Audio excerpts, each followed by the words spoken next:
Yo, yo, yo. Welcome to the show. Got the new hat on. Sporting the new hat. This is a Smitty custom.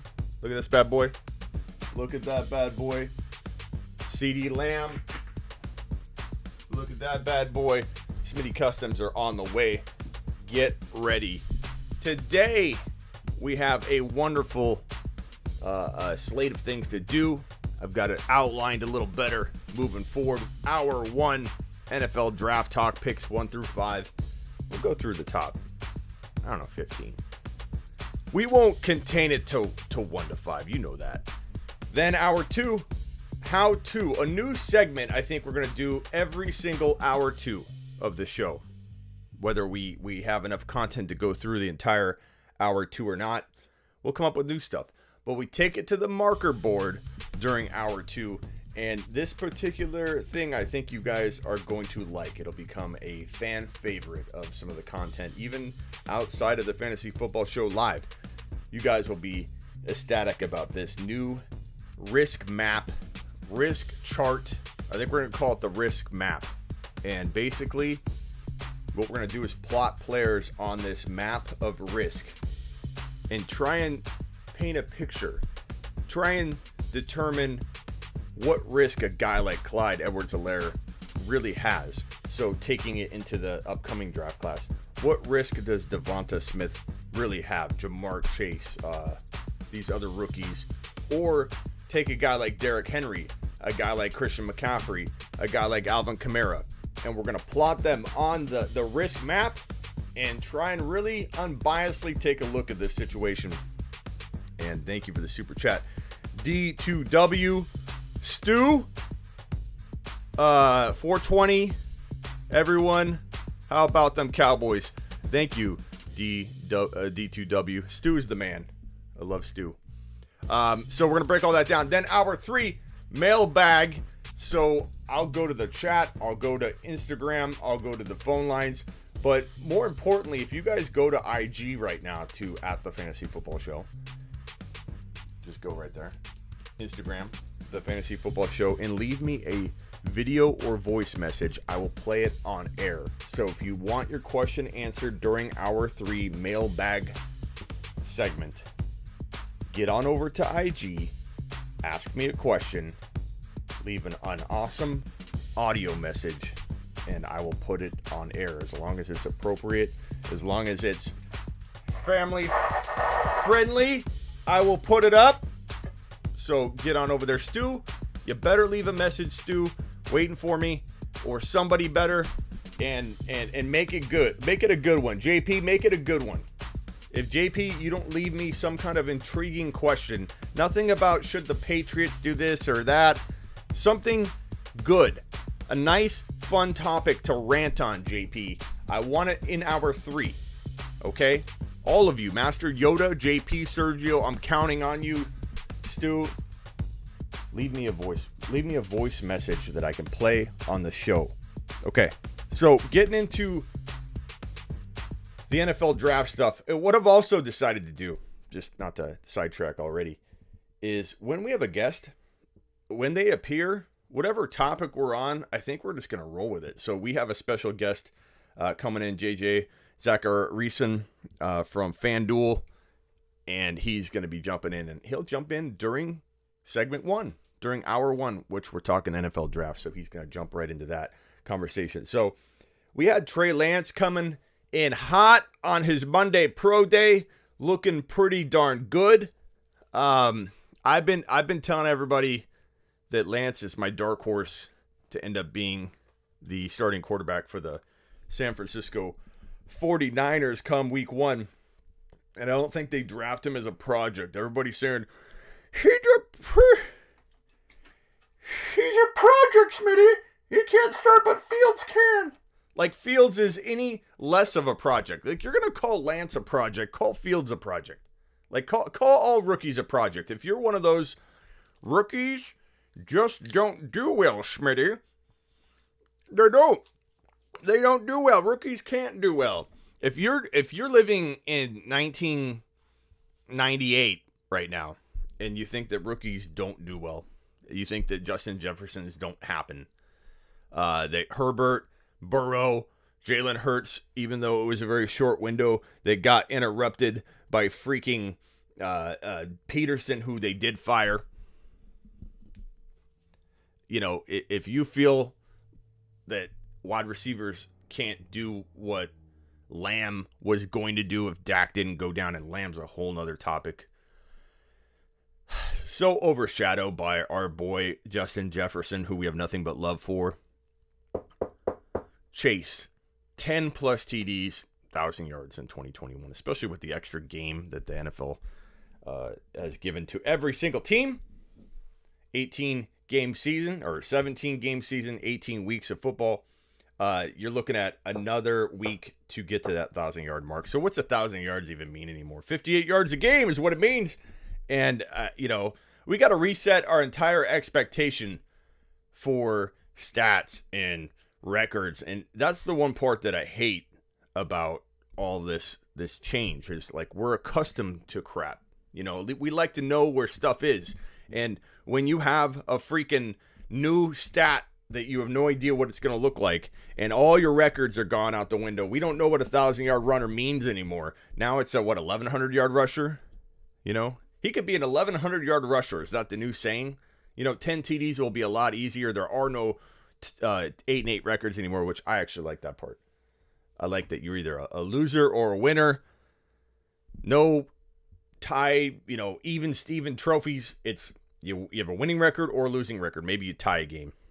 Then it screws that up. But yeah. So not looking forward to that part, but boy, do I think that some of these rookies will do well, and we're going to plot that on the risk map and everything. But for the NFL draft talk, let's go over number one overall. We know for pretty much a certainty, I'd say 99.99999% that Urban Meyer's going Trevor Lawrence. But because we're not talking to the man, we can't say with 100% certainty. A lot of people want to pretend they can for the dramatic effect. Oh no, Smitty, I can speak to that. That's a 100 right there. No one knows. No one knows for sure what the hell a coach is going to do. It takes one person to derail something. We've seen it before. I'm sure we'll see it again. And if you think, stranger things can't happen on draft day, Smitty, then wasn't it the Minnesota Vikings that actually skipped their pick? They didn't pick in time, and they moved down. It was one or two times. And it's like, honestly, do you think that with COVID, are you shocked anymore about things going unexpectedly? I'm not. I after the NCAA tournament was canceled, I'm literally not shocked about anything in the sports world anymore. So do I think that we could be thrown for a loop and then Trevor Lawrence might go number 2?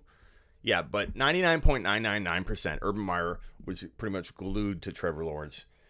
Pro day, everything relating to that pro day was screaming Urban Meyer's like, okay, when you come on to the roster, this is what we're going to do. Can you run this? He was practically hiking the balls to him during the pro day. Like, let's get real. Urban Meyer is excited about him. I think the real debate kind of comes into play when you start talking about, is Wilson a lock to go number 2? So on that note, I'm going to send my boy JJ this link and see if he wants to get in here and talk about this topic right here. I honestly feel like they would be stupid, the New York Jets, to pass on Zach Wilson. He is a generational QB talent. I don't think Lance or Fields or Mac Jones are. I think they are good. I think they can be Jalen Hurts good. If you want to use a quarterback that's doing things right now in the NFL, an example would be, I don't know, a little better than Kirk Cousins, but I'm not going to sit there and say this is a top 5 quarterback. I know that Lance could play that way at times, so it's possible. What's up, JJ? What's going on, man? How are you? What's up, man? I'm gonna switch camera angles here and put you on the other side because I got a bunch of graphics sitting right in front of your face. It's probably One better second. that way. We are live, just so you know. Cool. There we go. This man right here is JJ Zachariason. Am I saying that correctly? You nailed it. Most people don't nail it. Nailed it. But I usually, most people say Zachariason, and I've gotten to the point in my life. I mean, I got to this point probably when I was like 10 years old, but I just let it go, let it be. But Zachariason is right. Yeah. Crushed it. Zachariason. Pleasure to meet you. We haven't chopped it up before. You could find this man on FanDuel. And you also have a podcast that I expect someday to grace. We'll see. But you explain to the people where they could find your pod. Yeah, you can find it anywhere podcasts be found for the most part. The Late Round Podcast, I went with the approach of making them sort of bite-sized, 15 to 20-minute shows, really quick hitting and, more heavily edited and such, just so that it can be quick hitting, more like a TED Talk, if you will. Yeah. So I've been doing that for a little while now, and you can find it anywhere. Nice. We're talking NFL draft. You stepped in, you can see on screen here. NFL draft talk, picks 1 through 5, briefly speaking to that Trevor Lawrence is pretty much 99.99999% going to the Jaguars. You always got to leave room for just life. Sure. It's one owner. He could do anything he wants, but everything I've read, everything I'm sure you've read, everything we've seen points to Urban Meyer just infatuated with him. So do you disagree with that at all? Is there even a bigger percentage than that they could go Zach Wilson? I don't think that they're going to go Zach Wilson. I think that it's essentially a lock unless something like crazy off the field happens over the next week. If they find something out about Trevor Lawrence, but it seems like he has a pretty clean bill, and that thing should be good for him. I think he's the best prospect that we've seen really since probably Andrew Luck. Yeah, I agree. I think him and I've made this no secret. Him and Zach Wilson together are a top 1 to 6, a tier. I understand situation, San Fran, whether it's Fields, Lance, Mac Jones, they could produce pretty solid numbers in that offense, and I think that Lance would be the best fit. We can get there when we get to the 3 pick. But I think Zach Wilson's on a whole nother level. I think this guy has top 6 quarterback potential. I think Trevor Lawrence does as well. And I think the Jets would be crazy to stray away from him at number 2, but do you think they're thinking Fields? Did Lance move the needle at all with his second pro day on Monday? A lot of people are hyped about him.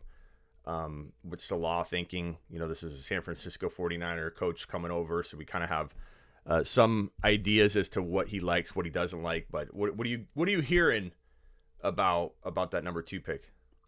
Yeah, it seems like it's Zach Wilson. It seems like it's been him now for a while, basically since his pro day. I think that they're pretty locked in. Analytically, I approach stuff with a numbers-driven perspective. He's got a really, really good profile overall. His adjusted yards per attempt rate really, really strong. The only thing that you might knock him for is the competition side of things. But we've done research, a good amount of research over on NumberFire, where it shows that realistically competition isn't the biggest deal in the world for these quarterbacks. We see it all the time where quarterbacks are coming from smaller schools or, not these like SEC schools all the time. And, there's just more to the position than that competition piece. It's all obviously good if you've beaten that strong competition, but I'm not really knocking a guy like Zach Wilson or even Trey Lance, for that. I think that, it's different, a little bit different with Lance. His situation is just a little bit different, and he's a completely different type of quarterback. But with Wilson, I think he's just incredibly solid, has a really great arm. And I do think that we see flashes of that, like Mahomes-like ceiling with him. And that's why, I agree with you. I think from a real football perspective, Wilson's the QB2.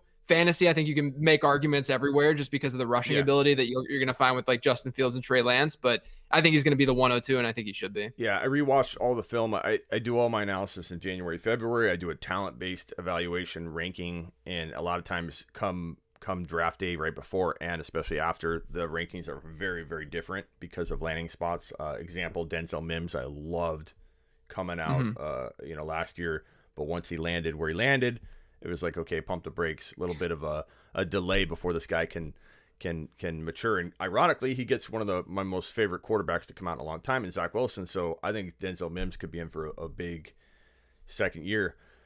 But I watching the film over again, everything pretty much was the way I remember it, because like you months go by, you don't embed yourself or just watch a ton of it. And the only person that stood out even more than before was Zach Wilson, like his quick release, the fact that he can throw from anywhere on the field.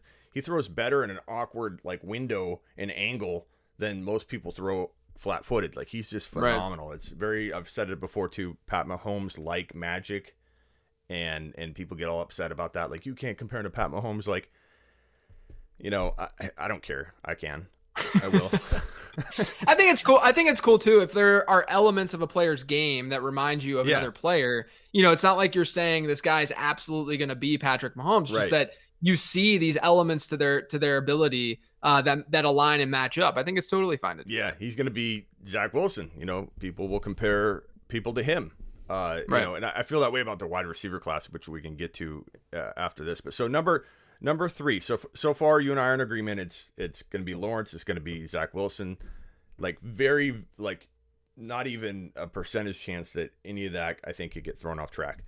Yeah. Here's where I feel it's literally like 50-50, and we don't know. Nobody knows. Everybody thinks they know. You hear big media people like Shefty and a lot of the big news sources saying Mac Jones, and the Niner communities, I'm very dialed into it. I do an Instagram live quad box show on Fridays with one of the biggest, the biggest 49er page. So we have like 500 and 1,000 people in those lives every time we go live. And it's like, it's Fields, Mac Jones, Fields, Lance, Fields. Like, it was 70% Fields. Now the Lance Pro Day has made a lot of those Fields people excited about him if it ends up being Lance. So now it's Fields or Lance. I don't care, just not Mac Jones.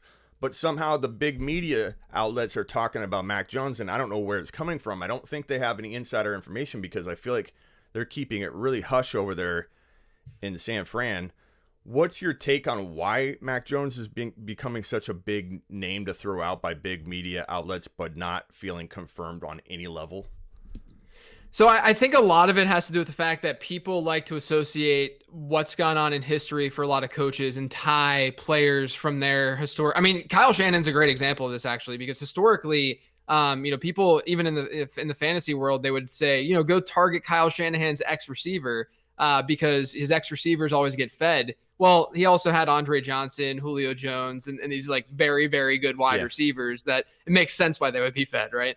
And so it's similar to this in a way where, you know, if you look back at Kyle Shanahan's history, you know, his top quarterbacks, you know, he had Kirk Cousins for a little bit where he like developed him a little bit. And then you have Matt Ryan, obviously has the MVP season under Shanahan. And I think people are making those ties more than they're making, to me, more logical ties. Now, Mac Jones could be the guy. That's fine. But I think that if you take a step back and look at this logically, you know, a team trading up, giving what they gave up to get the package they gave up to get to the 103 spot. To me, you know, is Mac Jones a fine enough prospect? Sure. Is he someone that you're giving up that kind of package for? You know, is the ceiling really there? I mean, I don't see him being anything better than like a Kirk Cousins type. So I'm not necessarily buying into that logic as much. I think, you know, when the trade initially went down, my initial thought was it's going to be Trey Lance. That was my initial, like, you know, gut reaction, especially whenever they started talking about Jimmy Garoppolo sticking around. And of course, you know, that you read between the lines and they're likely trying to get rid of him or they're going to get rid of him. But regardless, like you know, how adamant they seemed at first, and it sort of makes sense the way that people are viewing Lance and his rawness and et cetera, and maybe not playing right away, which I don't necessarily totally buy into. But, you know, just this idea that Jimmy G would be able to start the season and then Lance would, you know, because people see a guy like Justin Fields as more pro ready. So that's why I was like, okay, maybe it's Trey Lance. He fits the scheme, et cetera. I think the safest bet right now is it's Justin Fields. The betting markets are saying that as well. But, you know, again, I wouldn't be necessarily shocked at anything that goes down week, but I think Fields is probably like, you know, he's like in the middle ground where I think Trey Lance has one of the highest ceilings in this class. And so I wouldn't be shocked if, you know, that was the direction that they went in, but I think sort of in the middle, you know, that middle tier guy, and there's connections with Justin Fields, you know, to Kyle Shanahan as well, but sort of like that middle of the road pick, you know, when you're weighing the risk reward in the way that I'm, you know, thinking more so from a team's perspective, Justin Fields seems like he would be the guy. He to me, you know, if I were to put out a mock draft, he would be my 103 right now. Yeah. I think it's Lance personally. But I've thought that for a while, and I feel like the momentum, I didn't mean to change sceneries on you. It's easier to do these You're interviews from my comfortable command center over here. So I feel like Lance, the way Lance fits into that system, the fact that they can run the ball with him, they can design entirely new, plays designed around him running the football. Fields can run. Fields has got some wiggle. He's faster than Lance, but they wouldn't be designing run plays for Fields. They want Fields to be strictly a pocket passer that can escape, kind of like a Russell Wilson, Whereas I don't want to say Cam Newton because everyone associates Cam Newton with the current Cam Newton. They can't think back, when Cam was just a force. But I feel like, Steve McNair, Cam Newton, that's what we're looking at with Lance in that offense. Now, you take Lance and put him like with the Jets, or you take Lance and put him, I think Denver is a pretty interesting spot because I love Jerry Jeudy and the supporting cast there, but these guys might fail in other locations, whereas I feel like Wilson and Lawrence would thrive wherever they'd figure it out. It could be a slower maturing process, but I feel like Lance fits that Niner system now.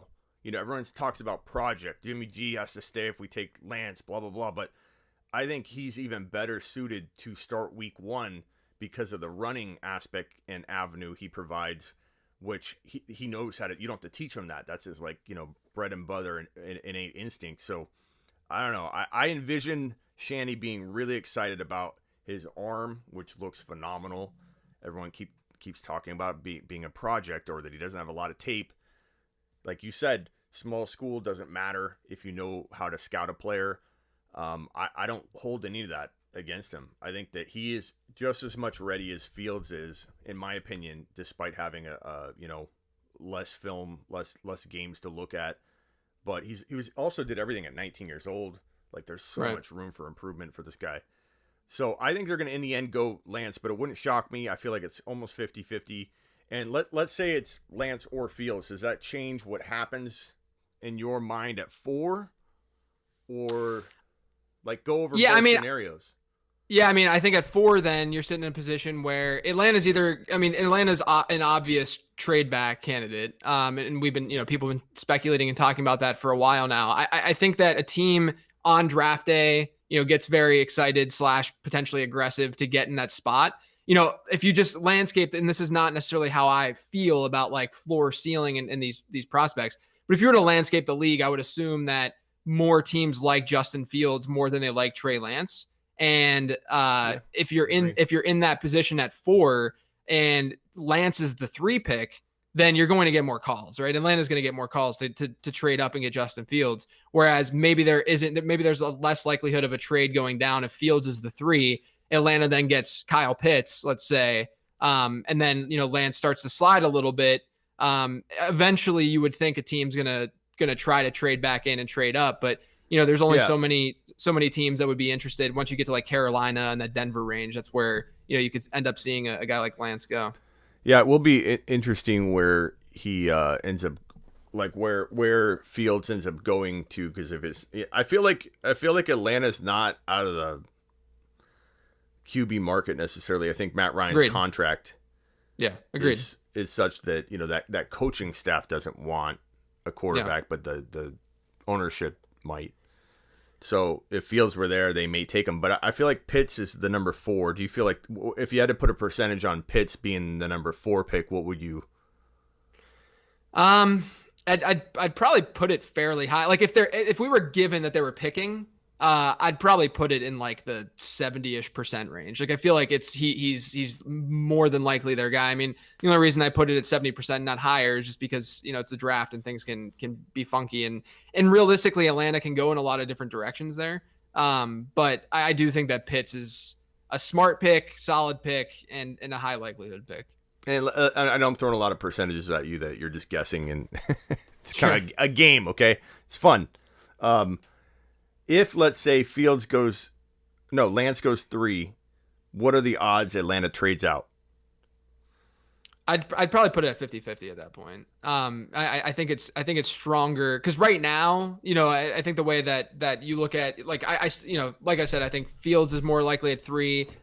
Whether I think, I don't necessarily think that's the optimal move for them, but I think that Fields might be a little bit more likely. It's based on the betting markets too. And if that's the case, then I do think, Atlanta might stay put. But if we're Fields, if Fields is still on the board, I think that there's going to be a team that's going to be pretty intrigued and try to move up there. Yeah, it will be such a fun first round. Like, can you remember a first round that's going to look anything like this, where we have so many, not just skill positions going in the top 32, but in the top 10? Like last year we had to wait forever. We're like, okay, I mean, you may play IDP and, I dabble in it too, but it's like, there's nothing like watching offensive skill positions get taken and watching the NFL, landscape completely get altered. And these rookies are built different. They're more pro ready than they ever were before. And I think that will continue. Of course, it's a tall order to expect Justin Jefferson to do, or rookies to do what Justin Jefferson did.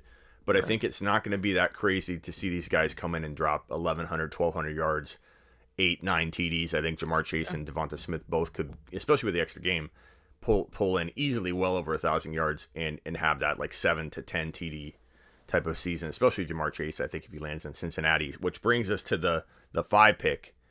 I've been a big advocate of them taking Jamar Chase. I get the argument with Sewell. I get that you got to keep Burrow upright, but my argument's been firm.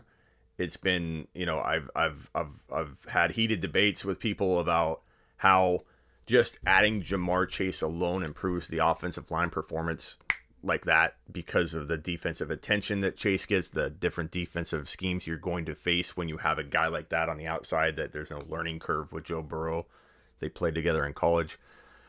And as mentioned, this draft is so deep with quarterbacks, wide receivers, probably 1 or 2 running backs. I don't know how you feel, but I think this is a year where we could see 2 jump in. Not that it will change a trend down the road, but this year, where the teams line up, the teams of need at running back, I think 2 running backs could go in the first round.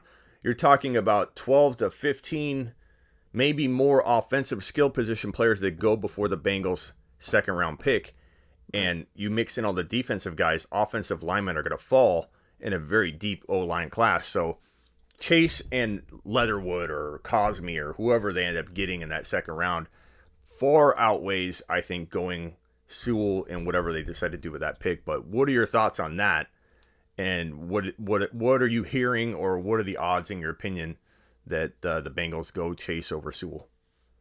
Yeah, so I would not categorize myself as an offensive line expert, but reading what folks are saying with the O-line, it's deep, and whereas the wide receiver position is deep, but the difference is that a lot of these wide receivers in this class are undersized and they play the slot. Mm-hmm. And that's not what Cincinnati needs right now. They need someone to play on the outside and be able to play on the outside consistently. And I mean, pairing him up with T. Higgins is just unfair. Yeah. So I'm all about. I mean, I think Jamar Chase is the best prospect we've seen probably since like Amari Cooper. And I'm all for it. If they can make a move like that. Like I said, they have the slot locked up with Tyler Boyd right now. Chase is literally the perfect fit for to have that XYZ situation for them. So I'm for Chase at that pick. Just given the fact that, like you said, the offensive line looking deeper in this draft. And, I do think the wide receiver position is deep and really solid in this class. It's just different from last year's, where last year's you had a lot of guys, who could win outside and play all over the field. More alpha. This year, this year you get a lot of slot guys who are quick and agile, but they're also a little bit undersized. And so that's why I think, a guy like Chase differentiates himself, a little bit. And you can't risk one of those guys. Like another, honestly, another wide receiver that has that alpha build in this class who you could realistically get in the early second is like a Terrace Marshall, right? So, same school as Jamar Chase, who I love Terrace Marshall. I think he has an insane ceiling in the league. And so, but you can't risk, you not getting that player if you know that you need that player, by passing on Chase. Yeah, because if Marshall's not there and there's a good chance he does go before that second round pick for the Bengals, then you're stuck with, you don't get the wide receiver. You do get Sewell. I know, like, as I tell people, if they draft Sewell, they will be 10 times improved. Like, it's a good move, but it's just a better move, like a 5X move, in my opinion, to go Chase and other offensive linemen because they will fall. And I just think that Devonta Smith and Chase, and I'd be okay with either. I'd even be okay with Pitts. If Kyle Pitts fell and they took Kyle Pitts, Sure. I think that could, he could teach that man to block. I'm sorry, but he could probably learn pretty much anything. I love how everyone says he can't block or he doesn't block a lot. Like, you could teach the man to block, but I don't even know if you want to. You just want to send it down the field. Does it matter? Like, isn't even that big of a deal? Yeah. It's sort of like it's like when people talk about third down running backs being bad pass blockers. Like, those guys are running routes anyway, so what does it matter? Like, it's just not that big of a deal. So, I'm okay with. I think these are 3 generational talents. You got Pitts, you've got Devonta Smith, who I love. I actually love him more than Jamar Chase, but I do love Chase in Cincy. I think that could rival and end up producing, more better rookie numbers, and maybe even as good a career if he goes to Cincy and let's say Devonta Smith lands somewhere where I don't love it, because it could take him time to develop. But I would love to see the Chargers take control of their destiny, trade up and get one of those 3 guys. Imagine Herbert to Pitts or Herbert to Devonta Smith. Devonta could fall too because there's a lot of doubt around him right now, and teams are like, you either love him or it sounds like they're worried about his weight. And maybe he falls. I don't think he falls past the Eagles, but the Eagles have shown they can take the wrong player over and over and over and over again. So it wouldn't shock me if the Chargers ended up getting him. But yeah.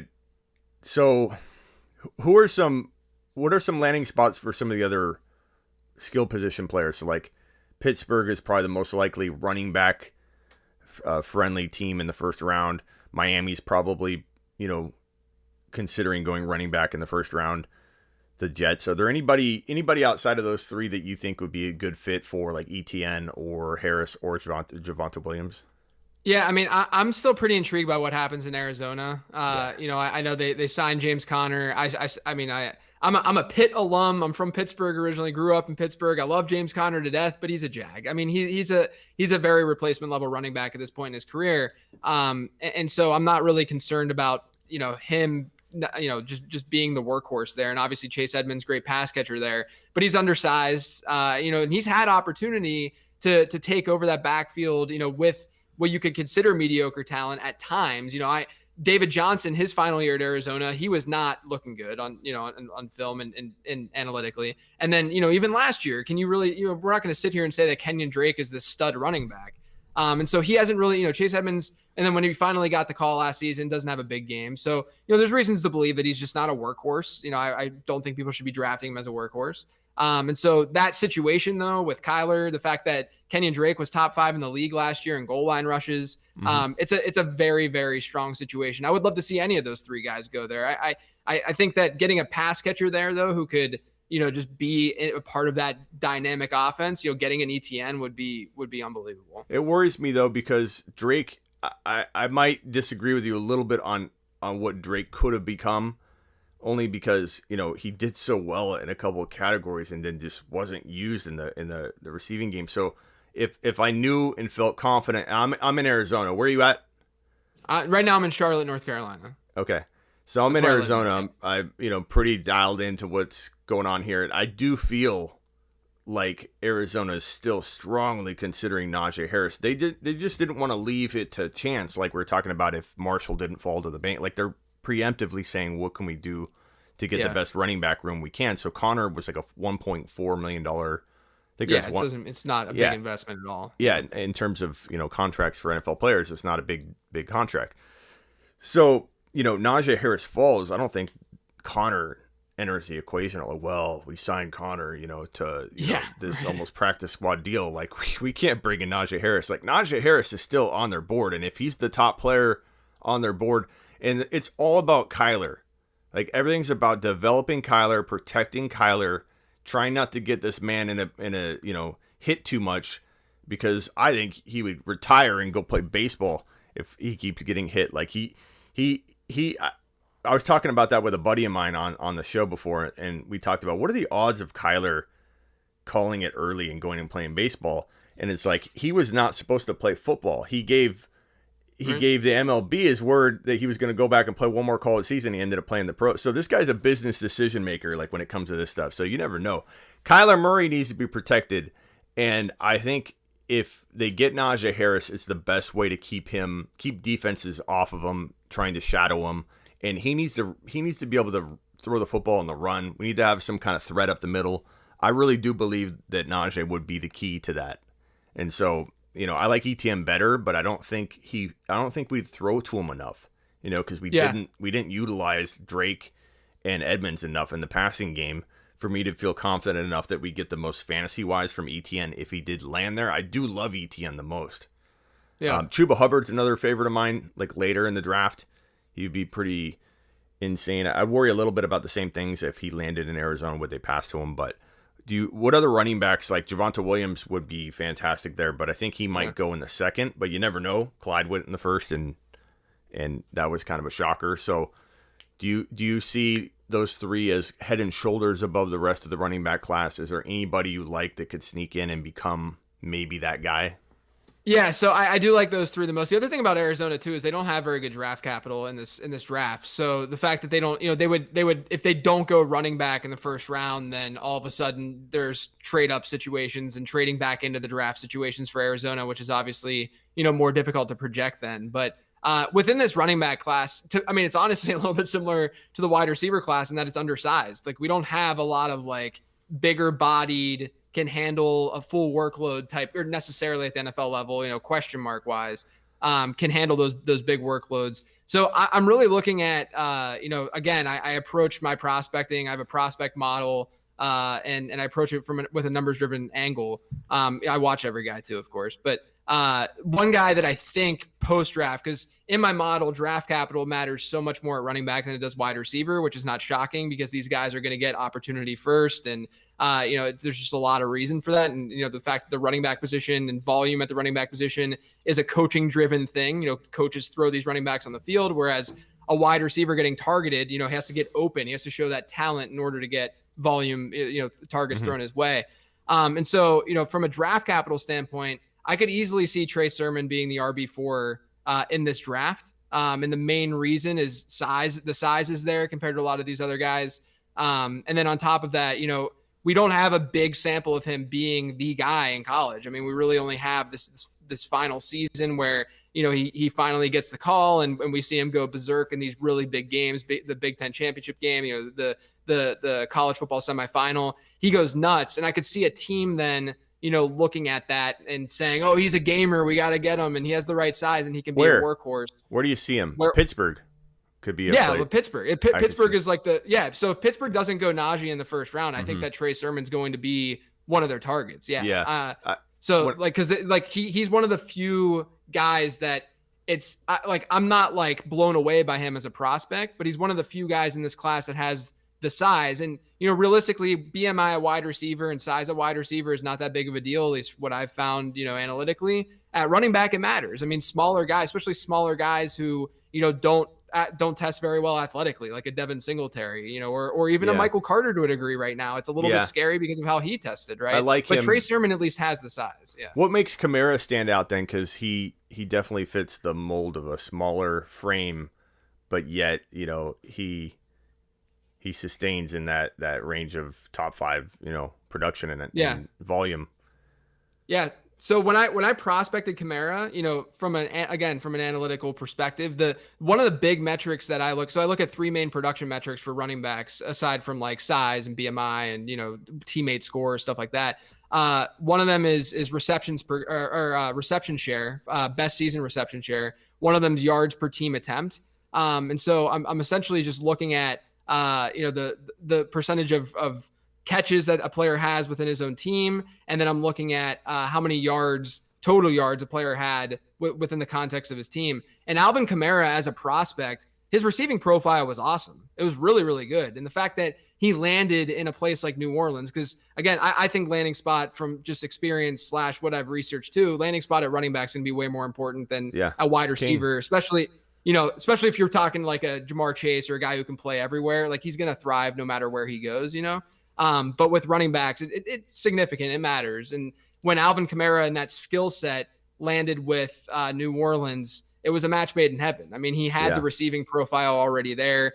And he was a good recruit too. I mean, he had a transfer, and then he had a really weird college career and experience. But as long as that receiving profile was there, because that shows intent, team intent, because they want to get them the ball in different ways. And then it also shows that you just have the skill set to be able to be. I also think receiver. You got to just have as you touched on, the perfect environment and situation. But New Orleans, like I love Dalvin Kamara coming out, and there was a lot of knocks on his size. He couldn't be a full-time guy, but he cracked my top 5 bold predictions that I do every year as a rookie, and I was so excited about him, and I felt like he was going to break out. Similar to how I felt about Clyde and still feel about Clyde, but Clyde's situation is hard. It was hard to predict because everyone thought that was like a gold, jackpot landing spot. What do you think about Clyde heading into 2021 now that we're on the topic? Do you think that he was a victim of COVID, not learning pass protection, not getting involved in the PPR game as heavily as he could have been in a different offseason? Or do you feel like he doesn't fit your mold for an Alvin Kamara type, career? Yeah, I mean, I think that he sort of falls victim to just high expectations, right? Like he didn't have that insanely bad of a season. I think a lot of, if you go back and look, at least from a perception standpoint, and even just a fantasy standpoint, a lot of it has to do with how he started his year at the goal line. You remember that week 1 game where he had 7 goal line rushes and he just couldn't find any room because the offensive line wasn't giving him any push whatsoever. Wasn't his fault. It wasn't his fault at all. And so, those kinds of numbers, those kinds of things generally regress regardless of your size. If you're getting those opportunities, it's not the only thing you have to semi worry about is that the coaching staff just for whatever reason doesn't feel confident in that player getting touches there. But given the investment and given what he showed, I mean, even his target share last season within that offense wasn't bad. It was like 10 to 11%.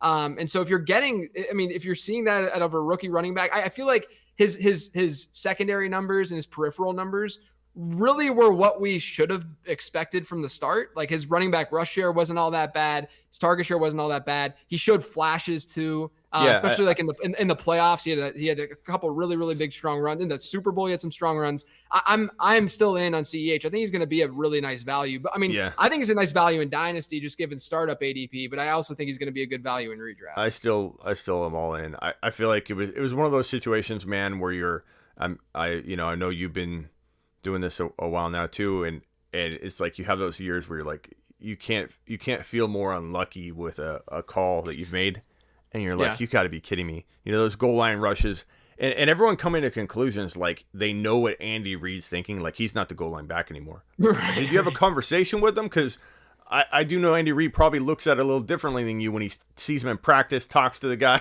Like, this isn't just what did he do in those 7 carries. They were not well-designed plays for a guy with his skill set. I firmly believe he could be a really good goal line back. He proved in college he was leaned upon in the third and fourth quarter heavily when the game was on the line, multiple touches when it mattered, not just like a change of pace role. He was leaned on heavily against the best competition in college football that all became first rounders, and he ran circles around them. You need to use him on draws. You need to use him on, pitches, things that can get him in open space. You don't hand the ball to him and he's got 5 offensive linemen standing there and he is, caught dead in his tracks. He's going to get plowed over, but that doesn't mean he can't be effective in the goal line. And Andy Reid was so excited about him, calling him better than Brian Westbrook. The whole team, from GM to Reid to Mahomes, wanting him as the number 1 prospect in the entire draft.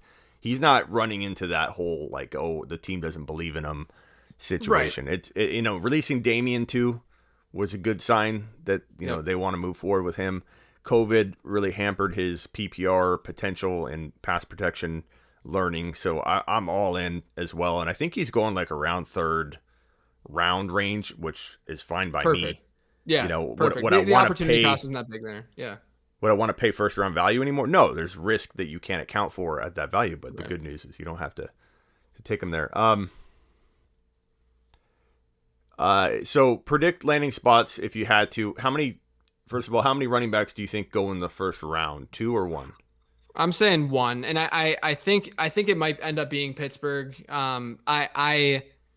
don't think that Pittsburgh's woes last season were at all driven by the running back situation. I mean, they changed their entire offense based on how bad the offensive line was. The main reason why Deontay Johnson and Juju Smith-Schuster's average at the target were the way they were is because they had to get rid of the ball so fast because they didn't have any pass protection. So I mean, they don't even have a center right now. Like Pittsburgh's offensive line is kind of a disaster right now.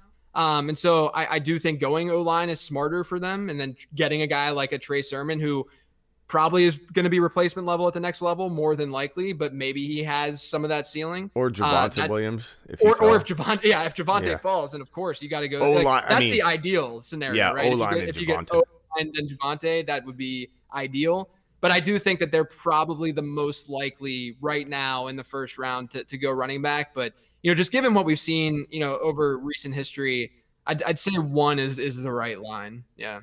And what about Jets or Miami? You feel like they're a good bet to be like next, if you had to guess the second one went. Yeah. Yeah, I think just draft capital alone, right? Like there's just so much there that they could potentially go after one. So I think so, yeah. It's a big reason I haven't been on like Myles Gaskin in Dynasty this offseason. Yeah. And, it just feels like a situation where those guys are either going to be replaced, or even if they have the starting gig for 1 year, it's like, okay, you missed out on that 1 year. It's no guarantee they're going to even be an RB1 or a difference maker. So, now's the time to get rid of them.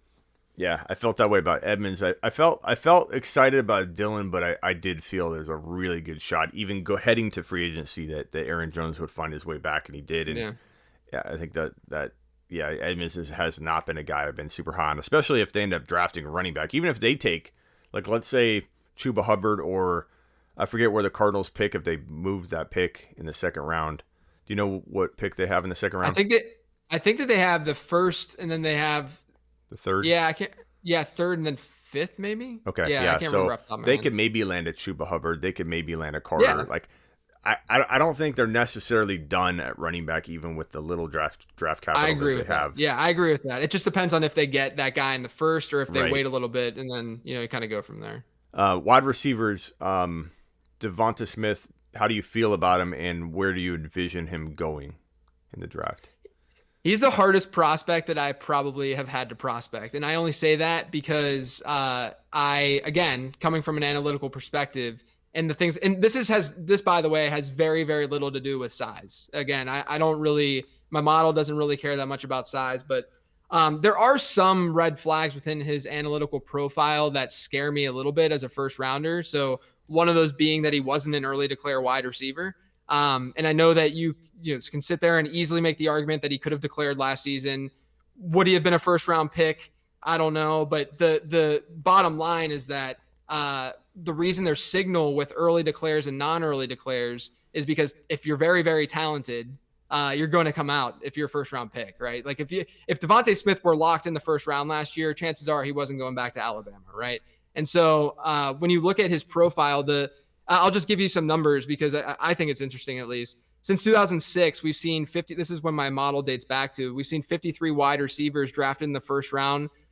In general, 13 of those receivers were not early declare receivers. So 13 guys played all 4 years in college. Only 5 of those 13 were able to post at least one 1,000-yard season, and only one of them posted multiple 1,000-yard seasons. That was Dwayne Bowe. And so there is signal there. And then, on top of that, his production profile, unbelievable. You watch the guy, he can ball out, he can play everywhere, and you feel confident in his ability on film. But, again, it's the early declare stuff. And then the fact that, I'm not looking at BMI or size as this like massive indicator. That should be a secondary or third thing that you look at with analytically. You should be leading with production and looking at things from that perspective first. But I do think that it's okay, at least from my perspective, for me to throw my hands up and be like, I don't know. We haven't seen a guy this size in the history of or at least recent history in the NFL go in the first round and have the production profile that he's had. The only recent comps that we have size-wise is like Calvin Ridley and Marquise Brown, but both of them are beefier and thicker than what Devonta Smith is. I think Randy Moss weighed more, but he had a similar frame. Yeah, frame-wise, right. So you have to go back so far. Yeah. And that's part of the, I don't know exactly how this is going to translate. But I think that at some point you have to, not you in particular, but people Sure. in general have to step back and say, okay, he's still not the same. You can't comp him to anybody. His frame looks like Randy Moss. It doesn't look like anybody else that was his weight. And he's lanky, he's tall, like he's stretched out. And he dominated college football by over FBS more than he had 600 and something yards more than any other wide receiver. You know, he dominated every category. Everybody talks about him getting manhandled at the line of scrimmage, but yet he was the number one player in college football in press coverage stats. So like he's proven. Right. He's done nothing but dominate. The only thing people have on him is that he weighs 170 pounds and like he can't gain a good 5 or 6 pounds. Or you could spray him down with a hose before the game if you feel better. Put a little weight on him, send him out there. I have no doubt that he's going to be impossible to contain even at his size. Like I truly, he's in my top 5 dynasty wide receivers. I wouldn't draft him there. You don't have to draft him in there. You can get him so much later, but I really believe he will be sitting in the top 1 to 5 in dynasty and fantasy football and give him a year and a half. You know? Yeah, I mean, look, again, I'm really approaching him instead of being this like cocky, arrogant, analytical person who sits here and talks about BMI all day. You know, I really am looking at it as like, I'm very open about Devonta Smith being the clear-cut wide receiver 1 in this class when it's all said and done, and knowing that is a possibility. I also think, though, that there's a lot of good wide receivers at the top of this class. I really like Rashad Bateman. I really like Terrace Marshall, who I mentioned, who I think has that true alpha potential in the league, you know? And obviously, you know, I like Jalen Waddle, too. I mean, I think that there's a really solid group of 5 there, you know, that could, you know, hopefully Marshall goes in the first round. Does Waddle feel a little like Ruggs to you?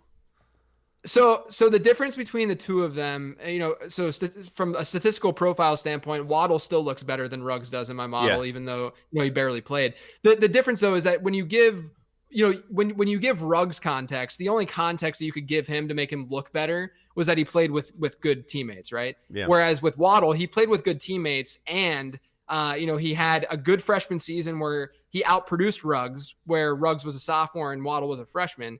And then obviously what happened this past year before, you know, he got hurt, he was on pace to have an amazing season. Now I don't think you can take those 4 games and just prorate them and say, this is the way that things would have gone, but you at least have that. I mean, he had more 120 plus yard games, in 2020. He had 4 of them. Henry Ruggs throughout his entire college career had 2 of them. Yeah. And so to me, I mean, there's an element of it where speed is going to, like, I wouldn't be shocked if a team takes Jalen Waddle over Devonta Smith in the draft. I wouldn't be shocked if he goes to Detroit right at the top of the first round, middle of the first round. Yeah, exactly. And Devonta Smith, I wouldn't be shocked either if he fell all the way down to 12 or 13. So I'm total agreement with you. I just feel like that happened with Ruggs. I think there's elements to it like that the parallel is definitely there. Yeah. And are you worried about injury with him?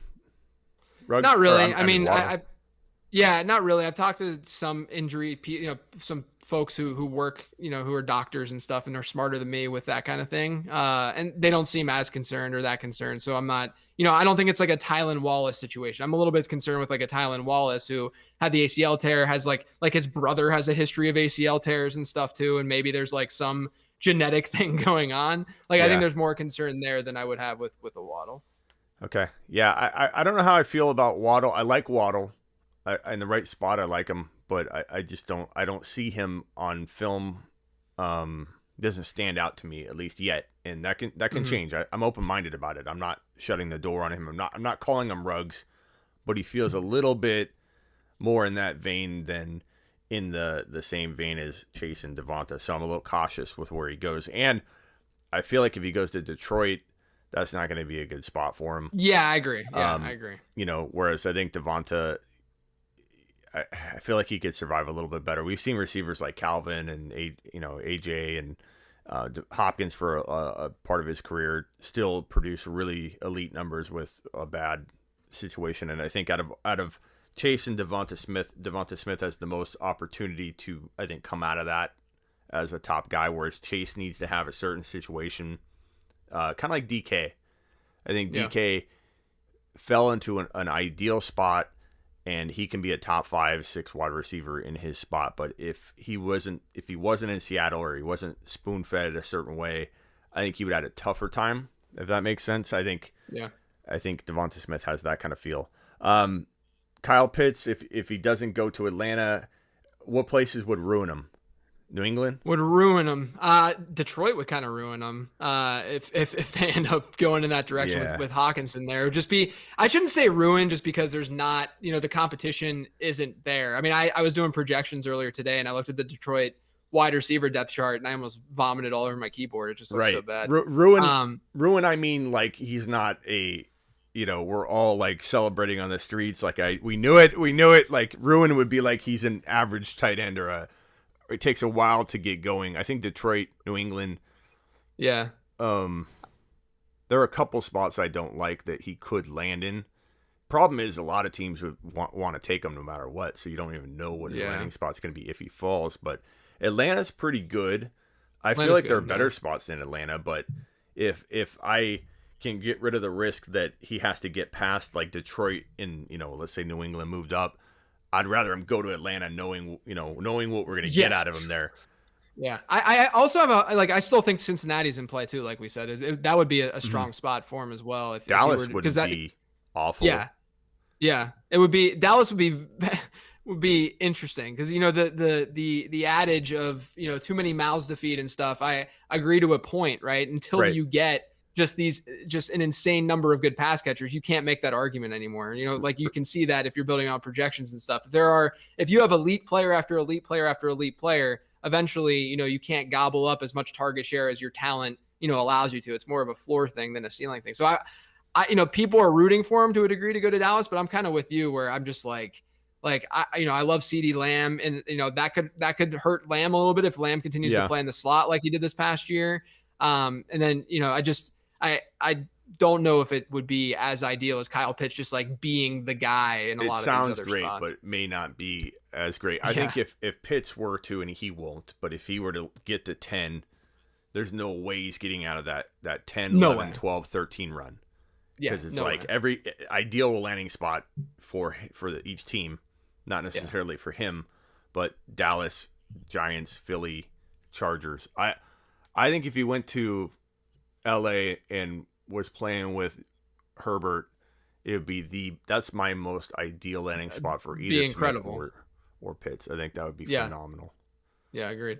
Okay, last question. Let me give you a general fantasy question. Who is your biggest avoid in 2021? Any position, doesn't have to be a rookie. Yeah, I'll give you two. I think one is just an obvious one. I'm not going to be drafting Aaron Rodgers. His touchdown rate last year, second best in NFL history. That's a number that regresses. It will regress. There's almost a 0% chance that Aaron Rodgers is able to do what he did through the air, touchdown wise, again next year. But realistically, his ADP is probably going to be fine enough. Other guy that I'm not going to touch is David Montgomery. Me either. He has that stretch last season against really cakewalk competition. No Tariq Cohen. They add Damian Williams. All that says to me is that you're going to lose some touches on the ground, and that receiving that target share that you had last season is not going to repeat. So I'm just, the offense in general is just not very strong. So I'm just, David Montgomery to me is someone that's just an obvious avoid. And the most important part is Nagy's calling plays. So exactly. that was announced, and I'm like, I'm out. Yeah. I'm out. Totally out. Okay. Good stuff. Everybody go check out JJ at FanDuel and in anywhere what was your podcast called? The Late Round Podcast. The Late Round Pod. Okay, go check it out. And I will be expecting someday to be invited, some kind of, even if it's a long waiting list, JJ, put me on it at least at the bottom. Sounds good. I will. Okay, appreciate you, man. Take care. All right, good stuff with JJ. Go back to the command center now. Here's a question from Stu before I switch over to... Actually, no, we're going right to the marker board. Stu said, thank you, Stu, for the super chat. What are 2 to 3 players at each position that are considered quality players you're trying to avoid? Thanks. Good question, Stu. And I think we just kind of addressed that right there. in a nutshell. I think if we're going position wise, move the mic. Sorry, Chubb, I'm avoiding. Henry, I'm avoiding. David Montgomery, I'm avoiding. You guys kind of know why, but if you're new to the channel, Henry's workload is crazy insane when we're talking carries alone. Then you mix in the fact that he's rushed for 2,000 yards. Coming off of that 2,000-yard season, it usually breaks a running back. A lot less than half of the production the following year coming off a 2,000-yard season.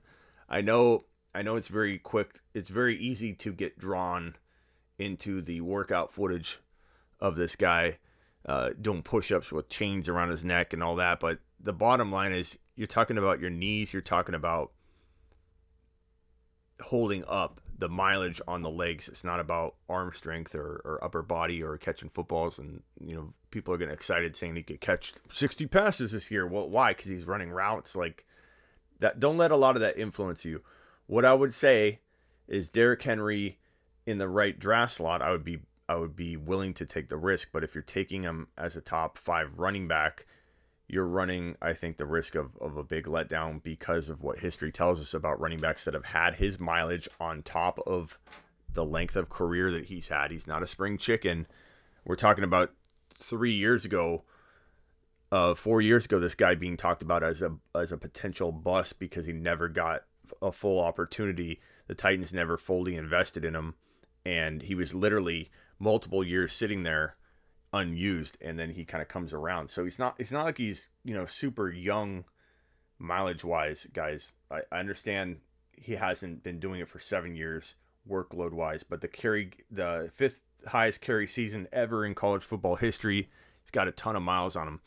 Nick Chubb worries me because of that knee injury that he had in college that I think eventually slows him down, especially given how much abuse he takes. He's already suffered another knee injury last year that held him out. He's got a lot of injury concern for me, being that he does all of his work between the tackles and the presence of Kareem Hunt. It signals to me that they're worried enough about his health long term, being able to last full seasons. Now you add in another game. Nick Chubb feels like a walking injury to me at his current cost, which is around like 9 to 12 overall.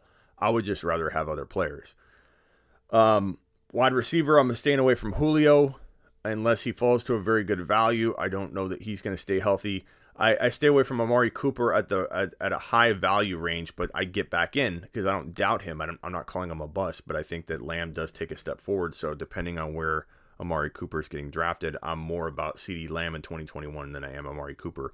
Quarterback, as much as I respect our guest, I really don't think A-Rod's a guy I will stay away from. I love A-Rod. I loved him last year when everybody doubted him last year. I don't know that there's a lot of quarterbacks I stay away from other than like Lamar at a high, buy-in. If I'm having to pay third-round value, I'd rather get an A-Rod later.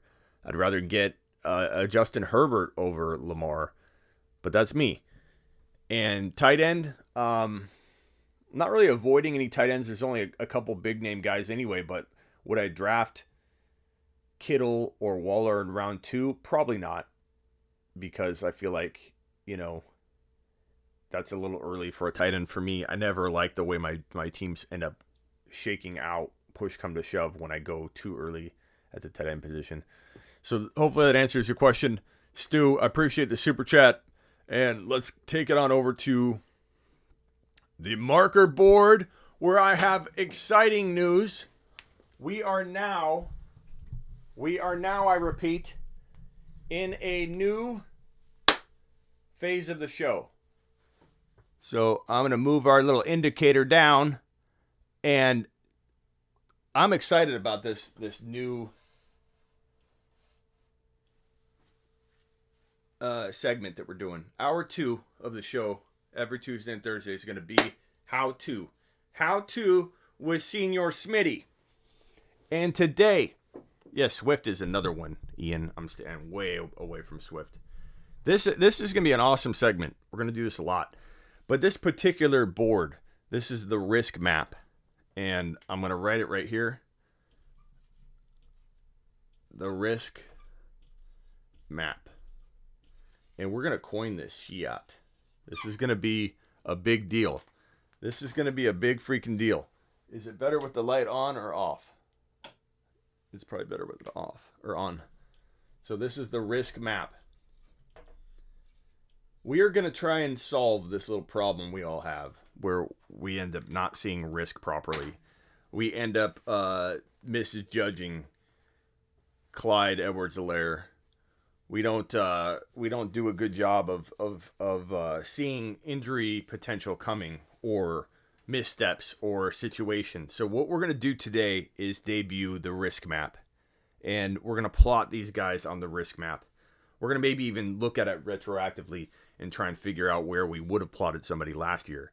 But if you take a guy like Christian McCaffrey, for example, now let me explain the risk map to you.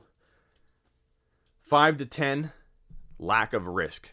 So if you're a 10 lack of risk, that means you have no risk whatsoever. You know, so McCaffrey can't be there because there's some injury risk.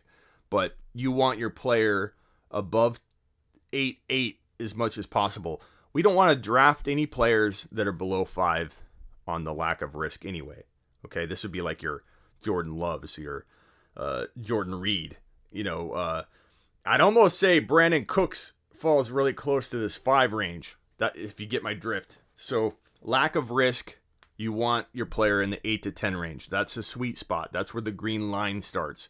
Anything past this point is a very, very, very solid player. So Kamara, in terms of lack of risk, I think is easily inside the 8 to 10 range. The question is, where is his upside?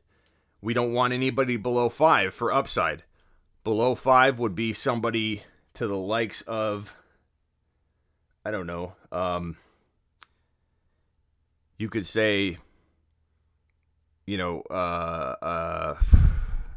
Mark Ingram, you know, guys like that. They're not in my plans. You know, could you roster somebody below a 5 on one of these in a deep league? Certainly, because values are going to fade away, and you're going to be dealing with late guys later on in the draft. So you're going to end up having guys in your roster that don't fit in this map. But that's just the nature of it. These are when you're breaking down a bona fide starter, a bona fide stud, trying to figure out who to take at number 14 overall, number 4, number 22. Of course, we will find players, but we're not going to talk about players outside of the 5 range. Upside, and we can define upside differently, but we'll break it down in a general sense. Upside being the potential is there for this player to become an elite fantasy football player or really a good producing fantasy football player. You want your player above an 8. So Kamara most certainly is above 8 in upside. Kamara is most certainly above 8 in terms of lack of risk. So Kamara can fall inside of this box because he's above 8. He's above 8. But where is he? Where is Kamara? Is he sitting at upside 10? I would say he's right in between 9 and 10 in terms of upside. So we'll put Kamara there. Lack of risk, probably not here because everyone's worried like crazy about this quarterback situation. Carries, will Taysom Hill vulture? What happens if they switch quarterbacks midseason? So he's arguable at the 8 to 9 range in between. But Kamara is our first player that fits inside the sweet spot on our risk map, our risk and upside map. And so I'm really loving Kamara's value. This should tell you too, as you break down a player and you try to unbiasedly look at their potential and actual value and not just your bias slanted value. This should tell you whether one player ranks ahead of another, and you should be able to honestly answer this question if you're being truthful with yourself about where you plot the player. Christian McCaffrey, for example, lack of risk. I don't see him as big of a risk as a lot of people. So personally, I don't have him at 8, but I don't have him at 10. There is injury concern. I would say a safe place would be right at 9 or 8.5 if you wanted to say that there is some risk. But his upside's most certainly 10. So I would say Christian McCaffrey, and deservingly so, fits right ahead of Kamara. Like And that makes sense, right?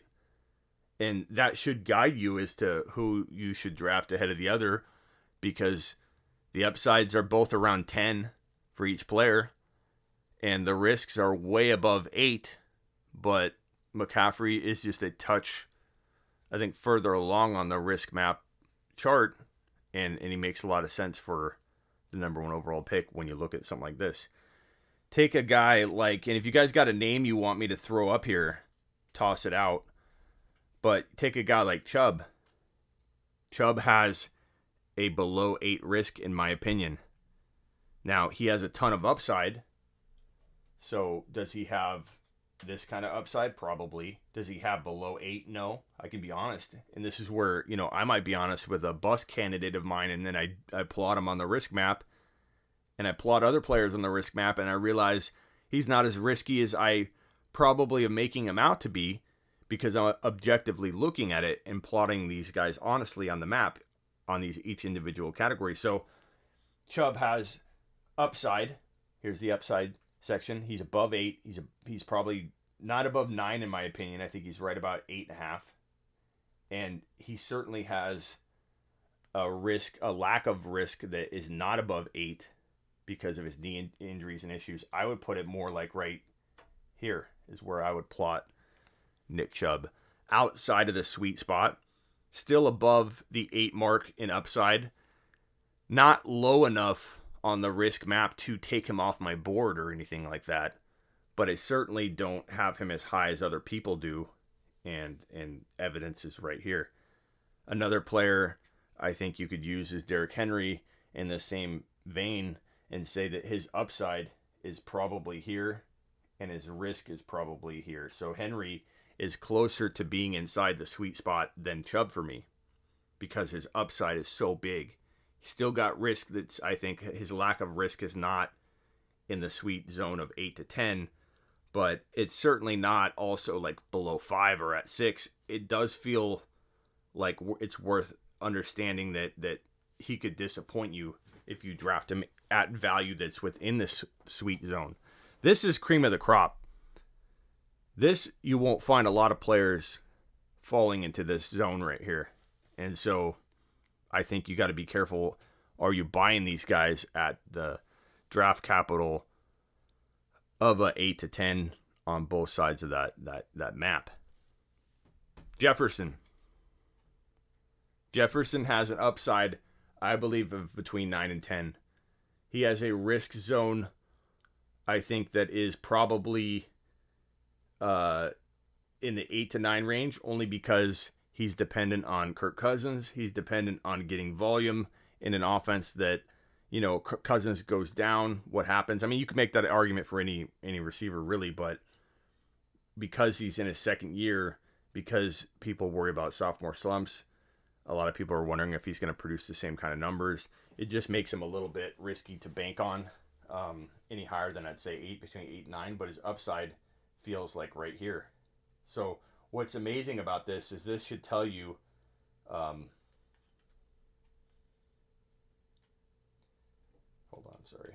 this should tell you that Jefferson is almost as valuable as Alvin Kamara when you look at it this way.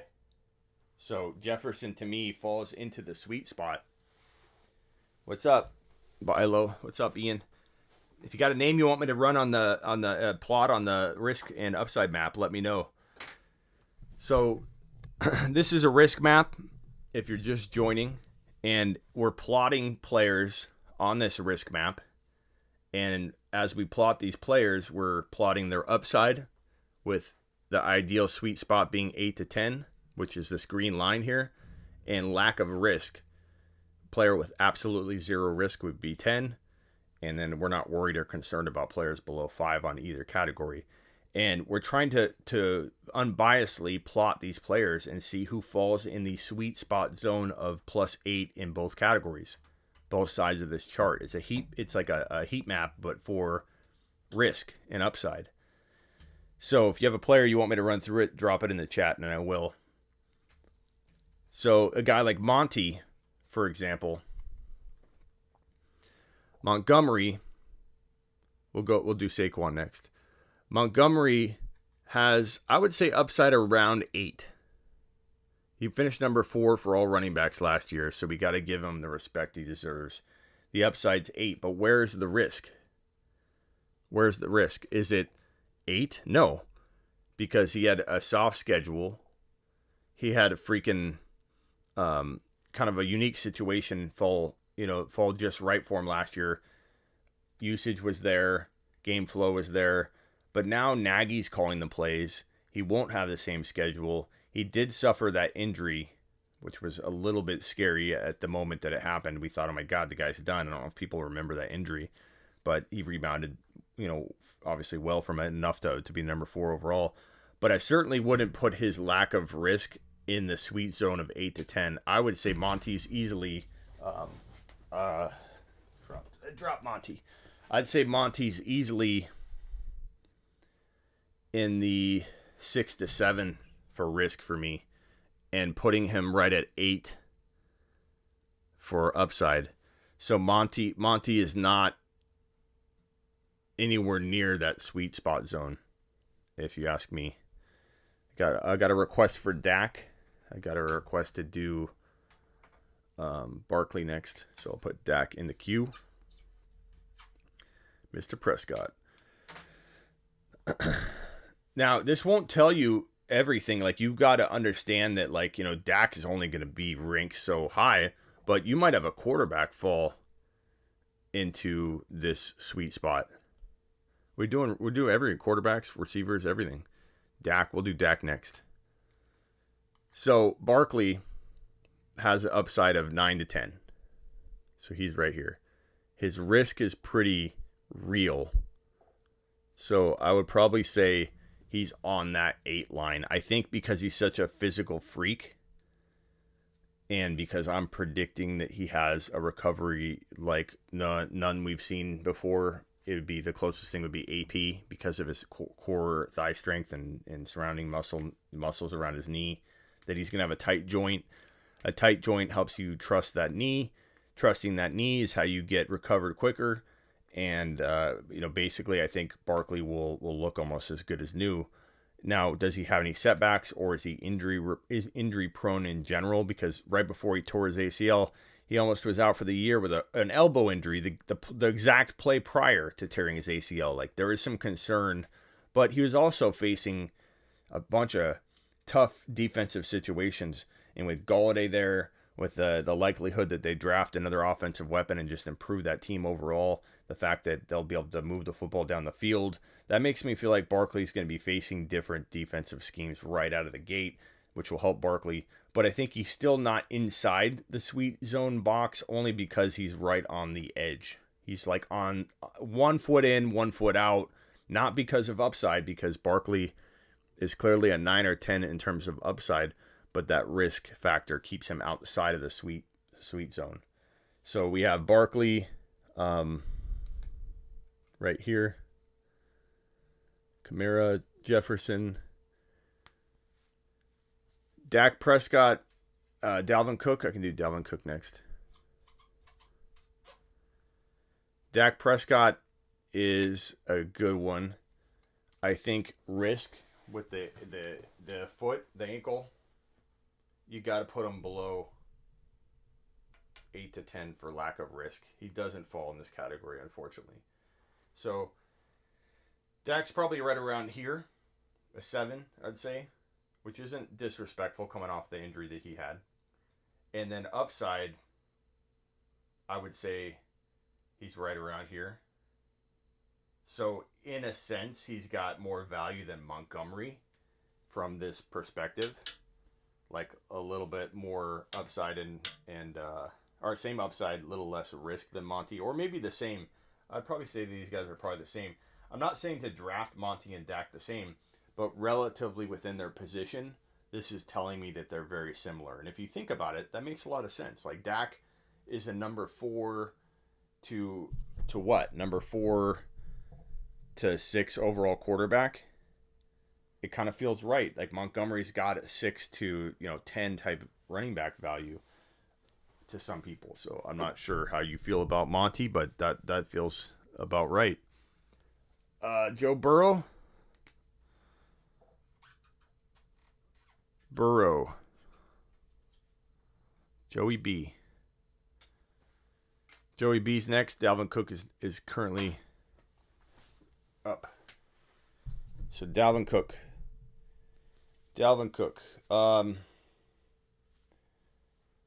Let's be honest here. I love Dalvin Cook's upside. We're talking 9. He's not Kamara.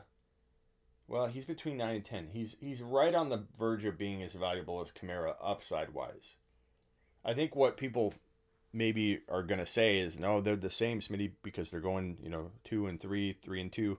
But Kamara's upside is greater, and he would be the number 2 locked and loaded. His situation is pulling him down a little bit into making these guys even.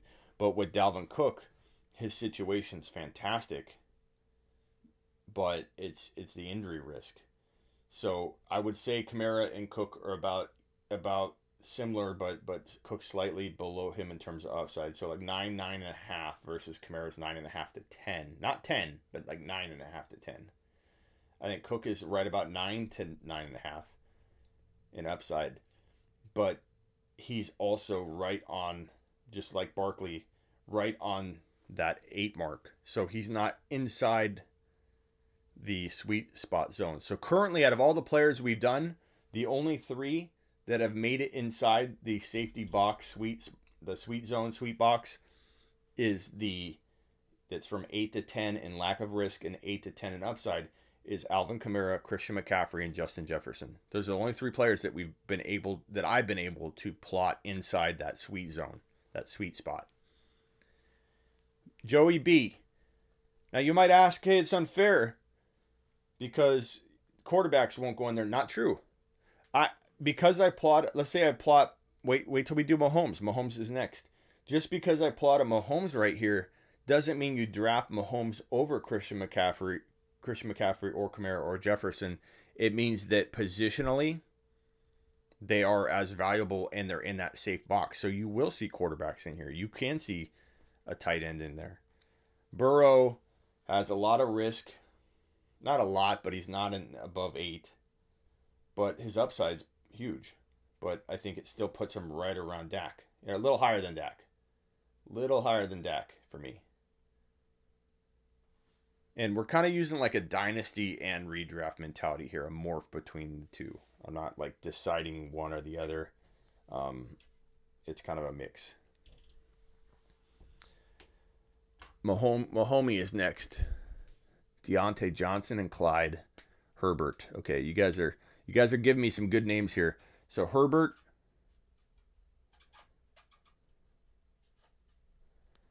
Deontay,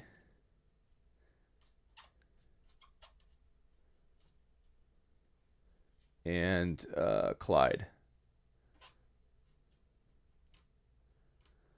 All right, let's put Herbert first.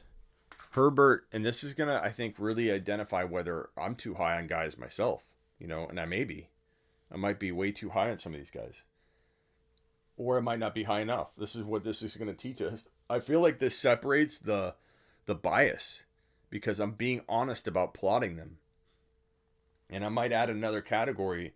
It might not just be 2 matrix that we look at or 2 categories or identifiers. It might be more, but for right now, I've found that this is pretty darn accurate as to identifying risk. Like, think about it.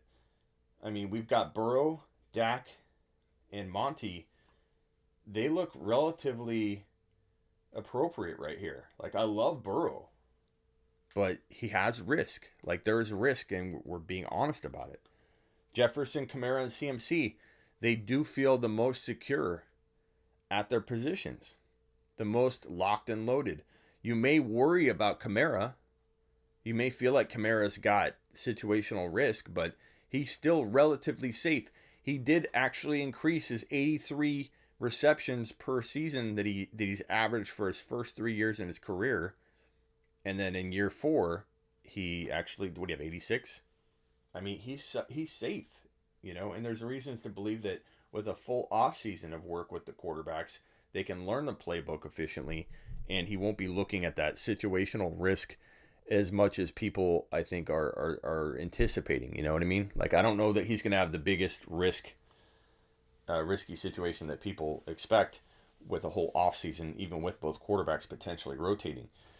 Justin Hubert, I'm going to put as an upside of 8. I'm going to put him above 8. And risk, oh man, he could almost crack this box. He could almost crack this box. I'm trying to be objective here.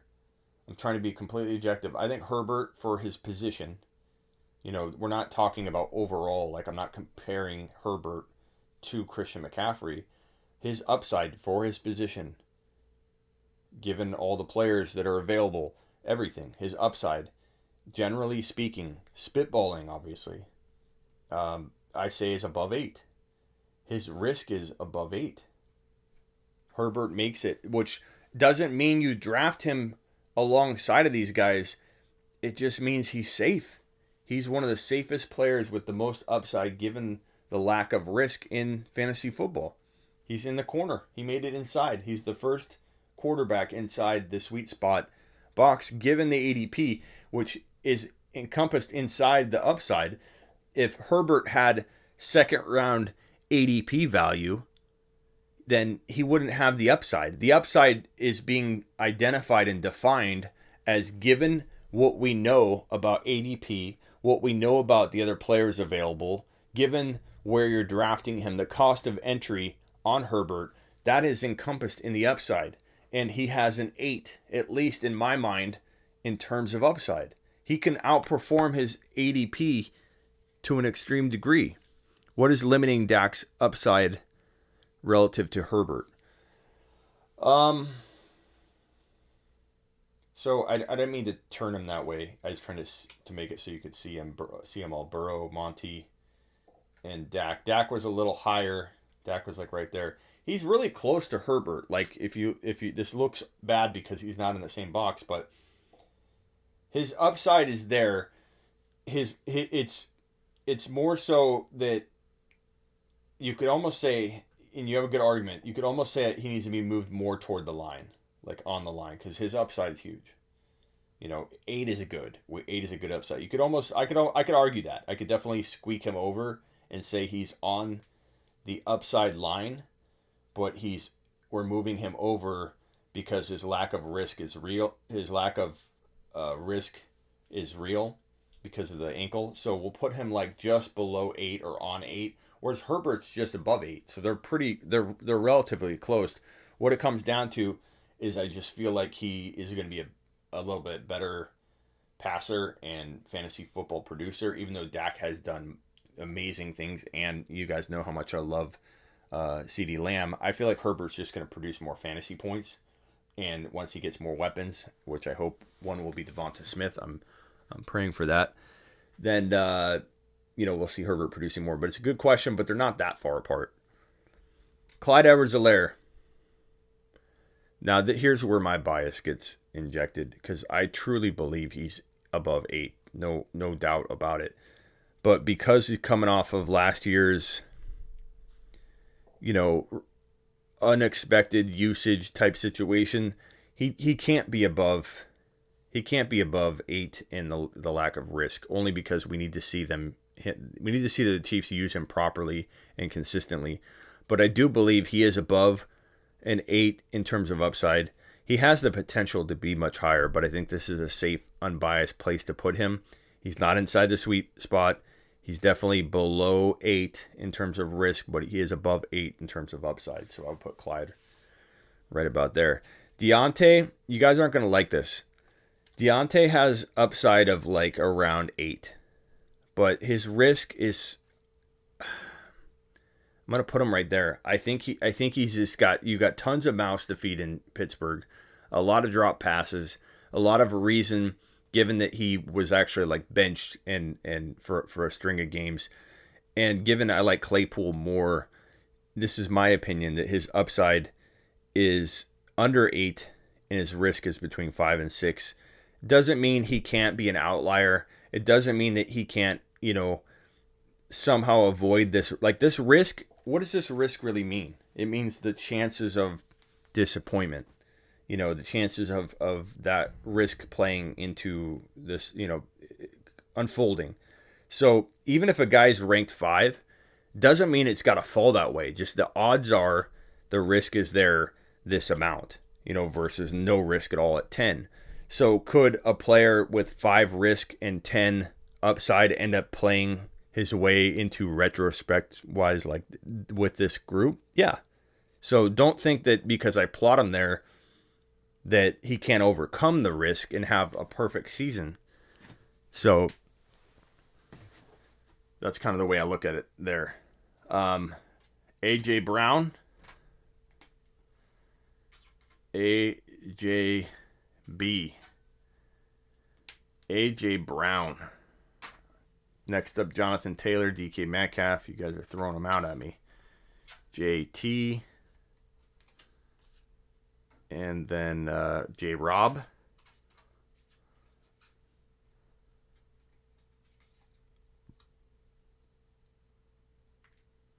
DK. So I'm going to throw AJ Brown in the 9 range for upside. And I don't want to put him over Jefferson, but right under him. I don't know if you can read that, but AJ Brown right there. I have Jefferson just slightly above him upside wise, but they're in the same lack of risk of like a 9. DK, I would say between 8 and 9, which is very respectable. And I would put him on the line. Herbert got moved out. I didn't mean to do that. Herbert's right there. I put DK on the line. He's above 8, between 8 and 9, but just below that sweet spot of risk. Only because there's still risk around Russell Wilson. There's still risk around that offense. There's still risk around, just seeing him develop and not have any kind of like setback or slump. It still feels very respectable. Not everybody's going to make it inside this safe zone. Dalvin Cook didn't make it. Barkley didn't make it in it.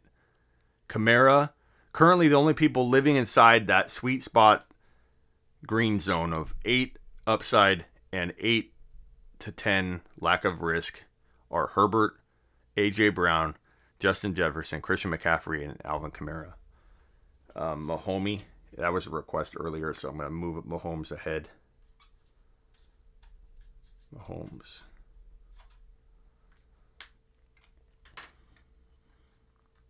Not a whole lot of risk with him. You could use the knee and say, oh, Mahomes has injury risk, blah, blah, blah. But I don't think there's a lot of risk with him staying healthy. And there's certainly no risk with his situation.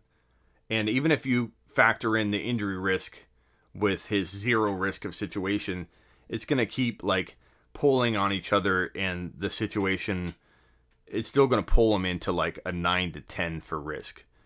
And literally a 9 to 10 for upside. So he and Christian McCaffrey are pretty much in line at the same spot. And both are above Jefferson and AJ Brown, slightly based on upside and slightly based on lack of risk. But they're like, it's like literally they're all right there. Doesn't mean you draft Mahomes with these guys. It means, relatively speaking, compared to their positional, the players in their position, they're falling into this range. JT, 9 upside. And I think because he faltered last year, I think because there's concern that, we'll see some kind of disappointing. Like, I don't feel like I can put him inside the sweet zone, but I could certainly put him like on the, like above 8 to 9 upside. And then maybe like right on the line, but not in the sweet box. So currently the only players we have inside here are Mahomes, Jefferson, AJ Brown, CMC, Kamara, Herbert,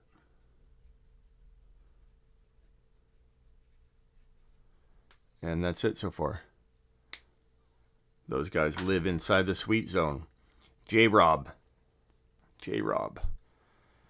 Boy, I'd say upside's 8.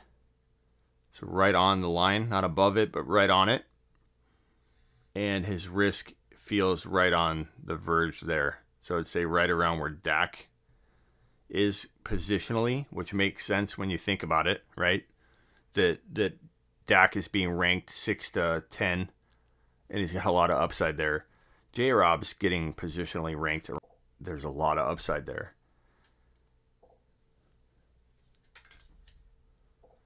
Tyreek Hill, 9 upside. Risk is real with Tyreek Hill. You know, he feels like he escapes injury a lot. But I think it's not enough to, like, I don't know if I put him inside though. I feel like he's a 9 and an 8. I feel like a 9 and an 8.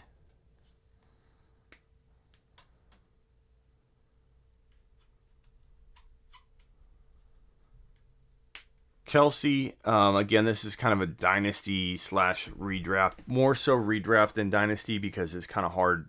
You know, we can predict things from a dynasty perspective, but it's going to be more of a redraft with a little dynasty touch to it, like just a morph. Kelsey, positionally, his upside's like 9 to 10. Risk because he's older, if we're going to factor that in, you know, it's there, but Kelsey makes it in. Kelsey's a little bit below Kamara, but almost right in line with him. But Kelsey makes it in. There's just not a lot of risk with Kelsey. There's, you know, the risk is if we're morphing this into dynasty, it's just his age. But, you know, the injury risk isn't severe. Situation's fantastic. Like, Kelsey makes it in. If we're making this strictly dynasty, then I could see him falling out. Devonta Smith, it'd be hard for me to place because we're doing redraft here. If it were dynasty, Devonta Smith would be right around 9 and like probably inside my sweet zone box, but not for redraft. So I'm not going to even plot him because we are kind of thinking a little bit more redraft here. I'll do a dynasty only one next time maybe. We should have just stuck with redraft only and done dynasty next time, but that's okay. We are kind of thinking redraft here. So yeah, next time we'll do strictly dynasty. I think we're fine. This is more so redraft, and that's why Kelsey has risk. If it was only redraft, he'd have a lot less risk, but we're just factoring in a tiny bit. Gibson, I'd say Gibson's upside's like 8 to 9, but his risk is still real because he hasn't done it. He's still learning the running back position. I don't think he can live inside the sweet box of 8, lack of risk and above, and upside 8 or above. It's just not feasible to expect him to have that kind of, safety to his name. He does feel like he's above 8 on the upside though. So I'd say definitely in that range. Darren Waller. I gotta make some more cards here. You guys are running through a lot of names here. I actually thought I created enough cards for this, but I clearly didn't. So I gotta cut some of these now. Joe Burrow we already did. Joe Burrow is right here. Darren Waller. Did we do Waller yet? No, we didn't do Waller yet. Waller's an interesting one. That's going to be a good one.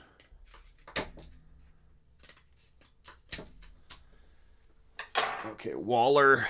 Waller the baller. Again, this is more redraft, but we are kind of factoring dynasty in. That's why Kelsey dropped a touch. Waller the baller. I would say right around where Gibson is. Above 8. Between 8 and 9 upside wise. And the limiting thing there would be offense, coaching. it's hard to put him in a Kelsey category in terms of upside because the situation, it's good. It's 8 good. That's fantastic. Like, there's nothing disrespectful about 8. But, we saw Mark Andrews look like a top 3 to 4 tight end lock, and that didn't stick. So, it's tough to put Waller in the lack of risk in this zone. He's certainly above 8. He could make it in here if he just moved one spot over. So he's right here. He's one spot away from being in that safe zone, but he's also not, a spring chicken either. Kittle, and this is just my opinion, but I feel like if everybody ran through this with their own, and I'll have something on Sleeper U where you can actually run through this on my site through a tool and do it yourself and plot these guys all over the place. Kittle's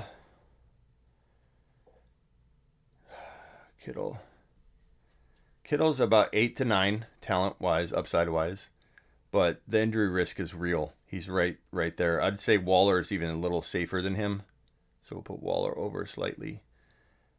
Kittle has, I would say, a touch more upside, but a little more lack of risk, so more risk.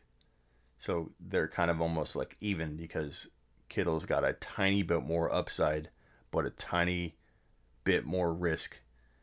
And so that makes them very relatively even. Man, J.K. Dobbins, this is a good one. I've not thought to do this one yet, so this is going to come genuine and unscripted and just impromptu. Upside 8 to 9. Risk 6 to 7, maybe 7. He's just not there. The risk is real. We don't know if they're fully going to commit to him. This is where this risk map comes in handy and makes a whole lot of sense to try and get your objective view, because you certainly have to be honest with yourself about that risk. The risk feels legit. Like if we're looking at players like that, this feels a lot of Clyde Edwards-Helaire like. You could even move JK up to 9. I'm even okay with that. So 9 upside, but the risk is near 6 to 7. It just is. If you don't believe so, then you are a dynasty JK owner. Congratulations. How you doing? What's up? But there's no guarantees he's going to get the volume he needs. Gus Edwards is still there, an annoyance factor. We saw them divide the carries up last year. There's no guarantee that JK is going to get the volume he needs. There just isn't. And so you have to accommodate for that. You have to rank him and consider that. And that's still a really good positioning there. Like that if anything, that tells me JK is standing out more than I thought, because that's a freaking high ranking. Like that name, when you start looking at it this way, that name standing out as probably higher than where his ADP is going to be when you consider like how much he's standing out from those players. Like he's above Kittle, he's above Waller there, he's honestly above Chubb in my mind right there. Looking at that, Henry's slightly above him, Barkley's ahead of him, Cook's ahead of him. Like just kind of general sense of where these names are falling value wise, and they're positionally geared. So when you see Deontay Johnson here, that isn't to say where you draft him. You don't draft guys in this order, but this order tells you positionally where the value is. And Deontay isn't standing out to me. He's still got a decent ranking, but he's not standing out to me. He's almost falling off the map on the risk section. Devonta Adams.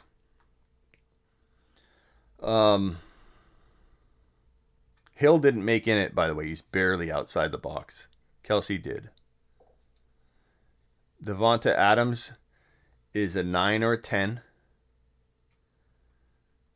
And his risk, he has injury risk, but it's not enough to keep him out of the special zone there. I'd say he's around 8 to 9. So Adams makes it in. And if you're being honest with yourself, Which one of these guys stands out as a huge risk at their ADP? None of them. Adams is, safe. Kelsey, Herbert, Herbert's fantastic value. This feels very genuine and unbiased to me. I feel like it's a really good separation of what's real. Hopkins, okay, we'll do Hopkins. I saw that. Hopkins. Lamar, that's a good one. And I haven't plotted Lamar yet. This will be genuine. I mean, they're all genuine and unbiased, but I mean, I haven't even had a time to see where I have no bias on my previous slotting of it. Hopkins, I haven't slotted yet at all either. I haven't really done much of this on my own. I wanted to save it for the show. Hopkins has an 8. I don't think he's even got the upside of a Jefferson or an AJ Brown. But he's close. But I'd say an 8, and we're factoring in a morph between dynasty and redraft with a little heavier hand of redraft in this. Hopkins, I'm going to say the risk isn't great, but he's kind of on that cross of 8 and 8. So I'd say he didn't make it in, but he's right on the verge. He is on the cross point. He's touching the lines, though. 8 and 8. 8 and 8 doesn't get in. Not right on the line. It's got to be 8.1. 8.1 and 8.1 to get into that box. And he's right on the lines. He's touching the 4 corners. So that's solid. I mean, that's probably the definition of consistent and not the top player at their position, but darn freaking secure. That feels right. Josh Allen, Kyler Murray, Lamar Jackson. Okay. Jay Allen. I don't know where I'm going to put him. Lamar and then Jay Allen. Kyler. This will be interesting. Josh Allen. Positionally, upsides around 8 to 9. Let's just say 9. Risk is very low in my opinion. I would say he's a 9 and 9 guy. So Josh Allen. And when you think about it, you're commanding your team to victory. Let me see if I can move this out. You're commanding your team. You're winning games because of this guy. It feels right. Lamar,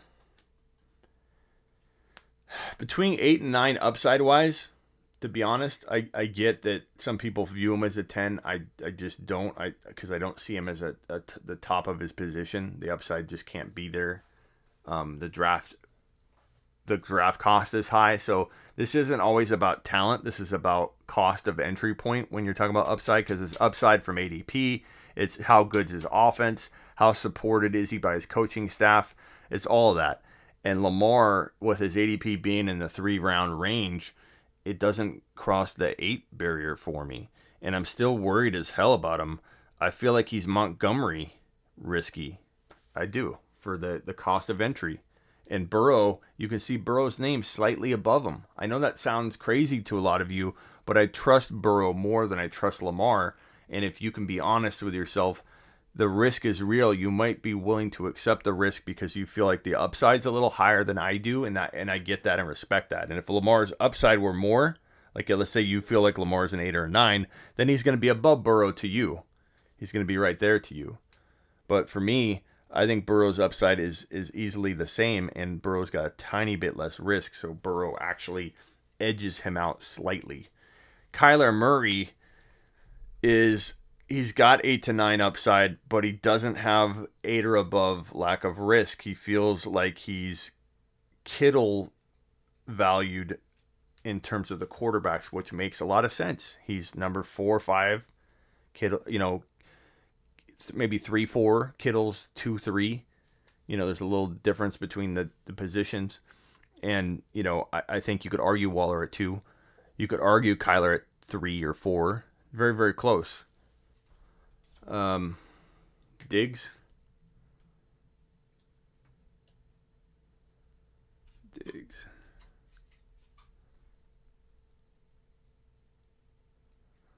I feel like Diggs is going to make it inside. He's got an 8 or 9 upside. His risk is above 8. I'd say he's coming in below Adams and equivalent to like Josh Allen positionally. So Diggs makes it in. Lamb has upside galore, especially at his ADP. I would say 9. And man, I want to be objective here. There's some risk in just a player evolving and maturing, and he's not a lock. I believe he will be top 5. But are we being honest in saying that Lamb has above 8 risk at this point? This is me being honest. I think his upside's here 9, maybe even 10 given the ADP, but the risk he doesn't. A lot of mouths to feed. Dak's got to stay healthy. The offense does have to return to form. I would say he's right here. That leaves him slightly outside, but it doesn't mean that I don't love him. It doesn't mean he's not, in my mind, still as valuable in a sense as these guys. I'm being completely honest. I want to make sure nobody makes it inside this sweet zone box, which you can't even see anymore. Unless, Hollywood I'm not going to plot because I don't want to crowd up the board. I would say Hollywood is a 7 or 6 upside for now. It's just the way it is until he's utilized properly, and his risk is 5 to 6, so Hollywood's like around here. Hollywood's the worst plotted player so far that's been mentioned. Brandon Ayuk, I don't see how he could be above 8 upside because of the situation. Now, granted, if they drafted Zach Wilson, let's say, I would much prefer Ayuk than I would currently with Debo, Kittle. The current situation is that Jimmy G's the quarterback and potentially a rookie coming in. There's no way I can put Ayuk above 8, even though the talent's there. The upside for him to produce and get to that kind of level just isn't there. And the risk is probably not extreme, but relatively speaking to what you're expecting, it's kind of, the lack of risk might not be as high as you think. I would say Ayuk would be somewhere around this range right here. It'd be like 7 and 7, which isn't bad. It's just not, it's not something, and it shows, his ADP shows that, that's where people are. Jerry Jeudy, I would say the risk is below 8, so maybe 7-ish. You could even argue 6 to 7. His talent and upside from his draft value is probably borderline 7 to 8. So Jeudy would probably be right here. And that makes sense. There is risk to Jeudy. He's not a slam dunk by any means, but he's a real nice prospect that could, in hindsight, when the year's over and we replot him, he might be up here. I have no question that he could be as valuable as Lamb if he was fed properly and had the right situation, but he doesn't have the right situation, and we don't know if he's going to be fed properly. Devontae Parker's got to be somewhere in this range, like with Hollywood Brown as the lowest plotted player so far. Zeke Elliott, if I had to guess, would be below 8 in risk or on the border. So I'd say 7 to 8. There's some real risk there. There's real concern that Elliott's breaking down. I probably can plot him because I don't think it'll crowd the board up because he might be in a special zone without a bunch of names. So Elliott's not the safest, player this year. I'd say he's like on this side, maybe still touching 8, but on this side, and his upside, we don't know where his upside is. 8 would be a sufficient, like he's getting drafted around 8 to 10 overall. That value, you could argue, if you want to be real, that value is pretty low, the cost of entry. So you could say he's on the verge of 8 and 7. Ridley, let's see Ridley. This could be interesting.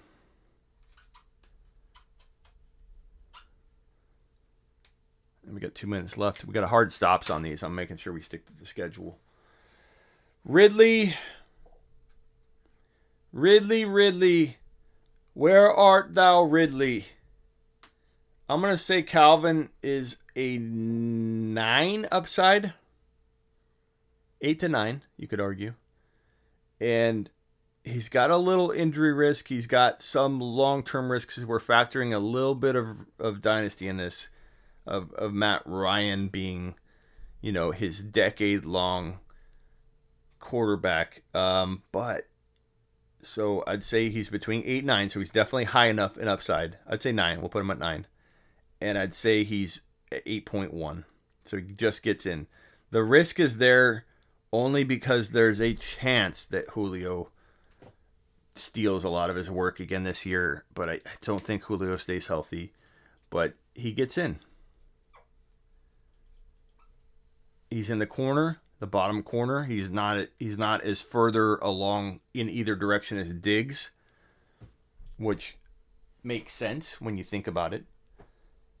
So that's the risk and the upside map. You guys like that? Is that something that excites you? It helps you, I think, step back, and even if it's yourself doing it, like these are my takes on it.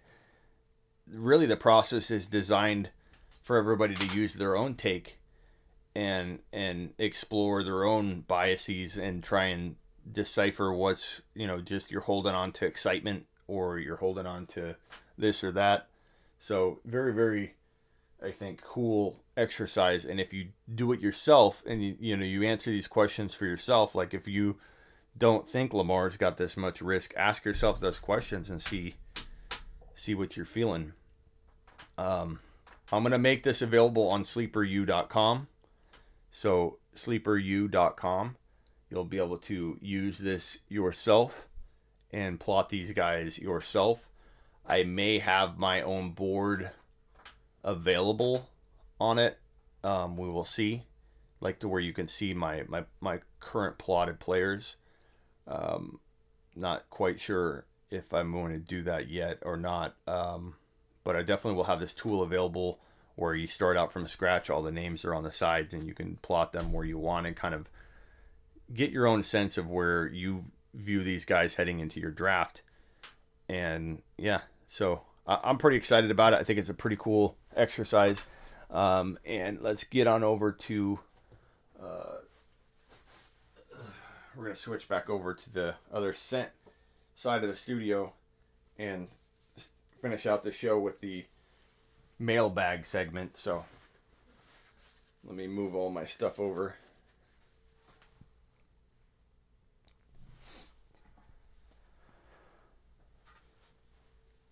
Let's do Q&A. Q&A, people. Let's do it.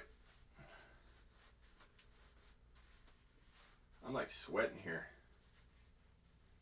I actually put like a sweatband on under here to like not absorb into my hat, because 3 hours of sitting here with all the computer equipment and the lighting, you start like drenching all of your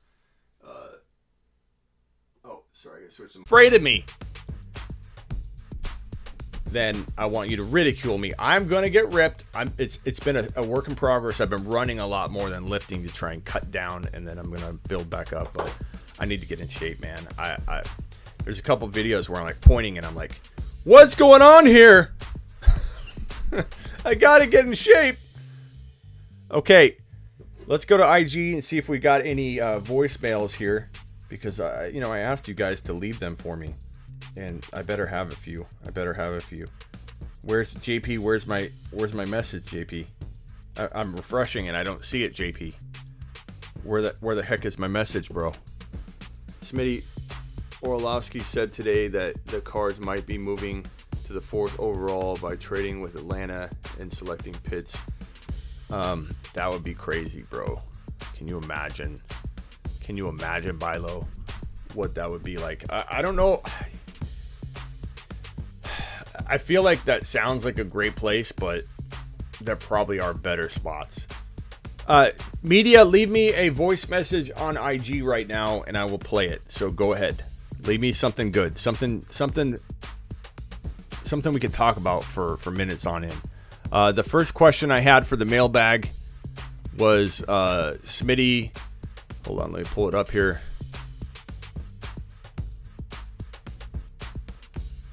This one was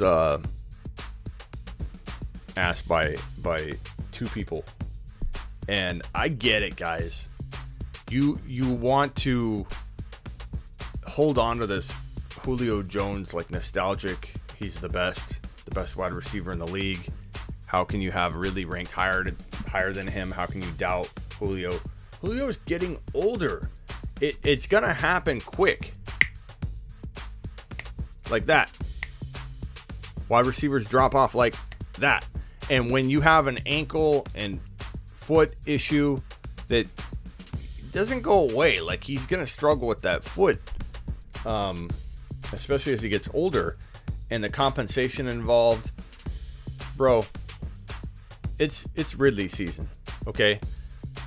I think we need to accept that Ridley played like he was a wide receiver 1 to 3 overall for a big portion of last year. It's time to believe that Ridley's taking over and the torch is being passed to Calvin Ridley.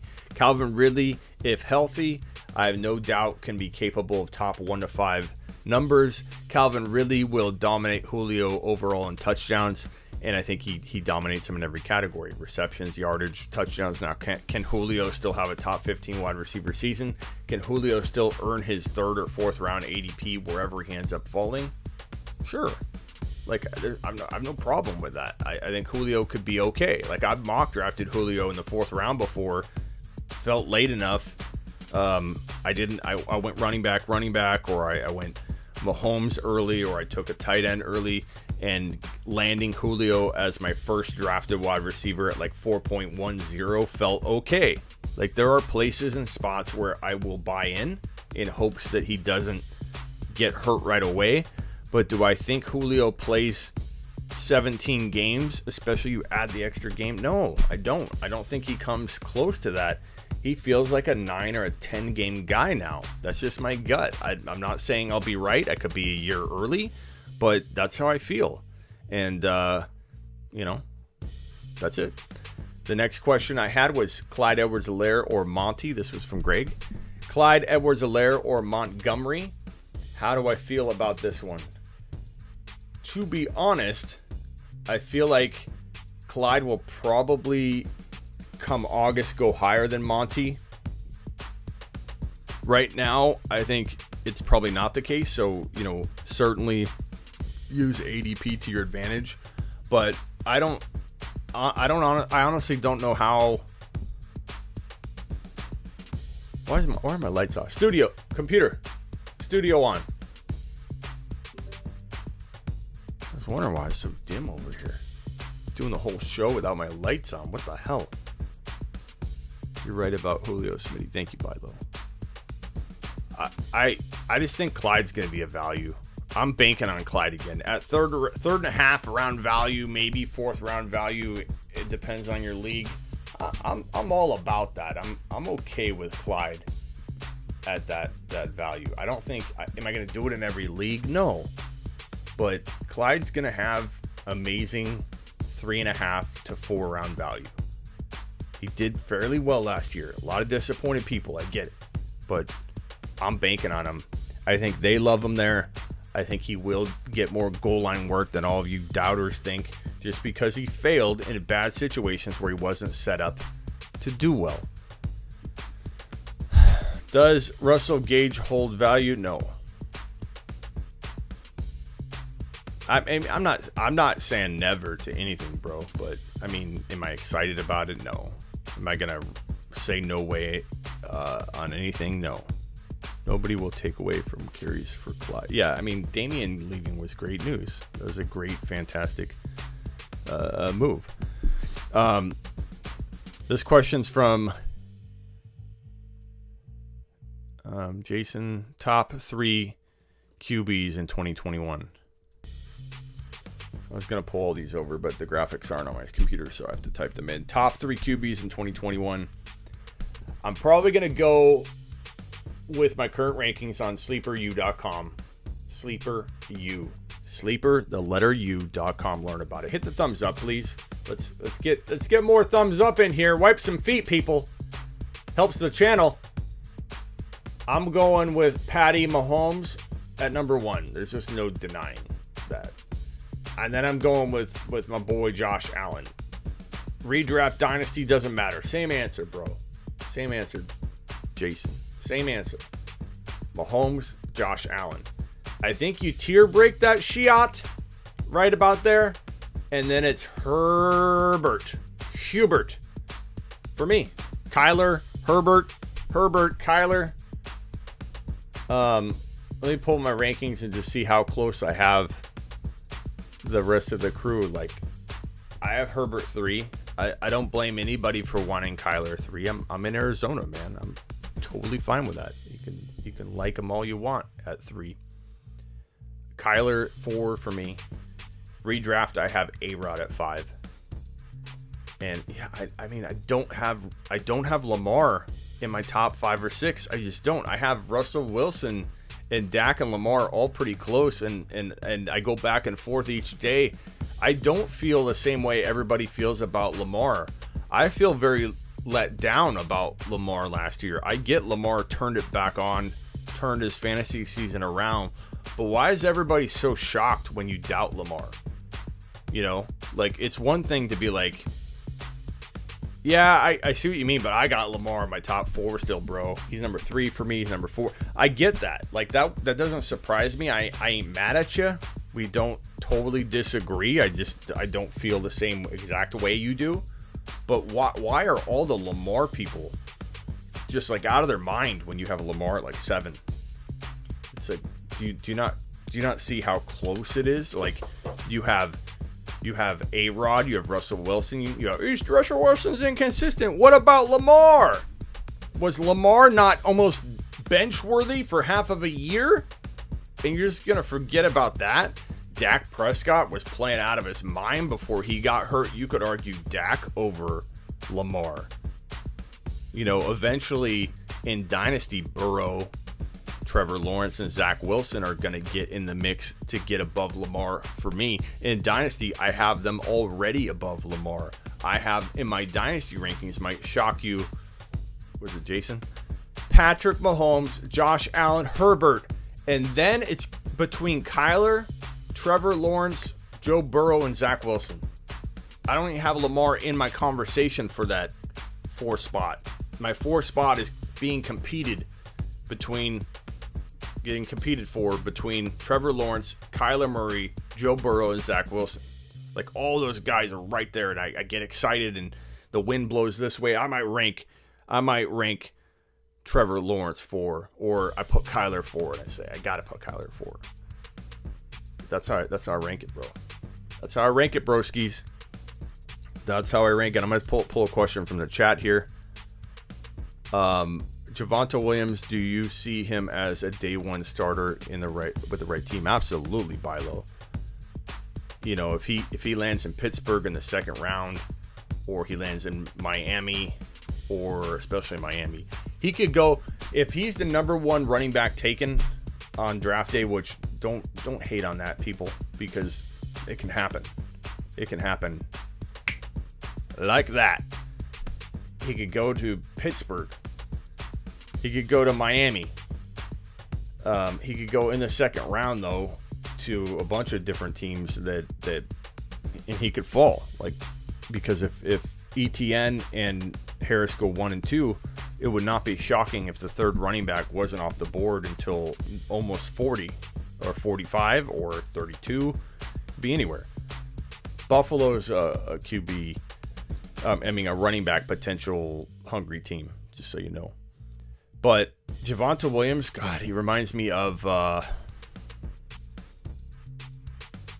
wouldn't say Nick Chubb, Bilo. I mean, I respect your comparison, but I would say Javonte reminds me of, you guys remember Ronnie Brown? I've interviewed him before on my show, but he reminds me of like a Ronnie Brown, but a more relevant example would be like a Jonathan Taylor. I think he could really thrive in the right spot, like truly thrive. Like, be a really, really good fantasy football player. Like, he could be the number 1 running back in this draft class over a guy like ETN, who I like more, over a guy like Harris, who everybody likes more.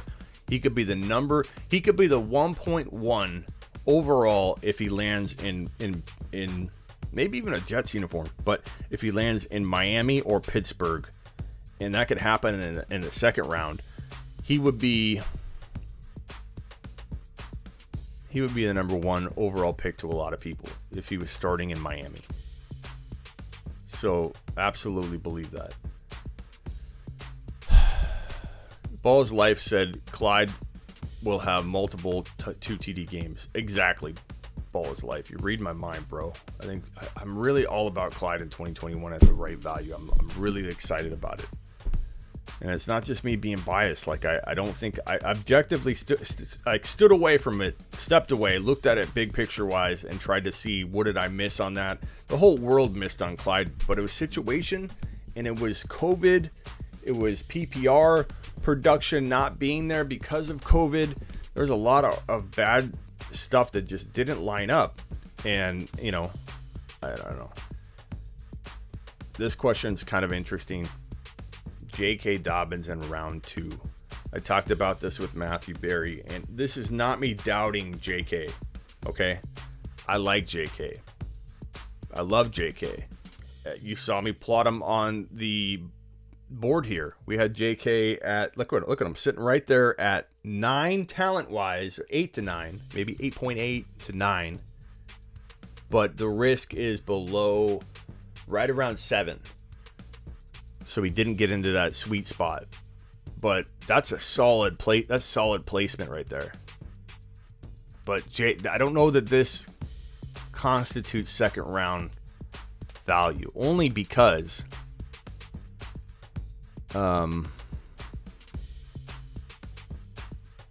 there's so many other options that are there.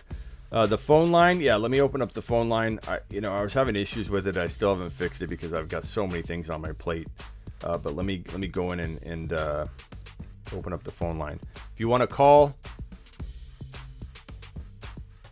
into the show. The bat line is 702-703. Show. Let's go. So call into the show right now.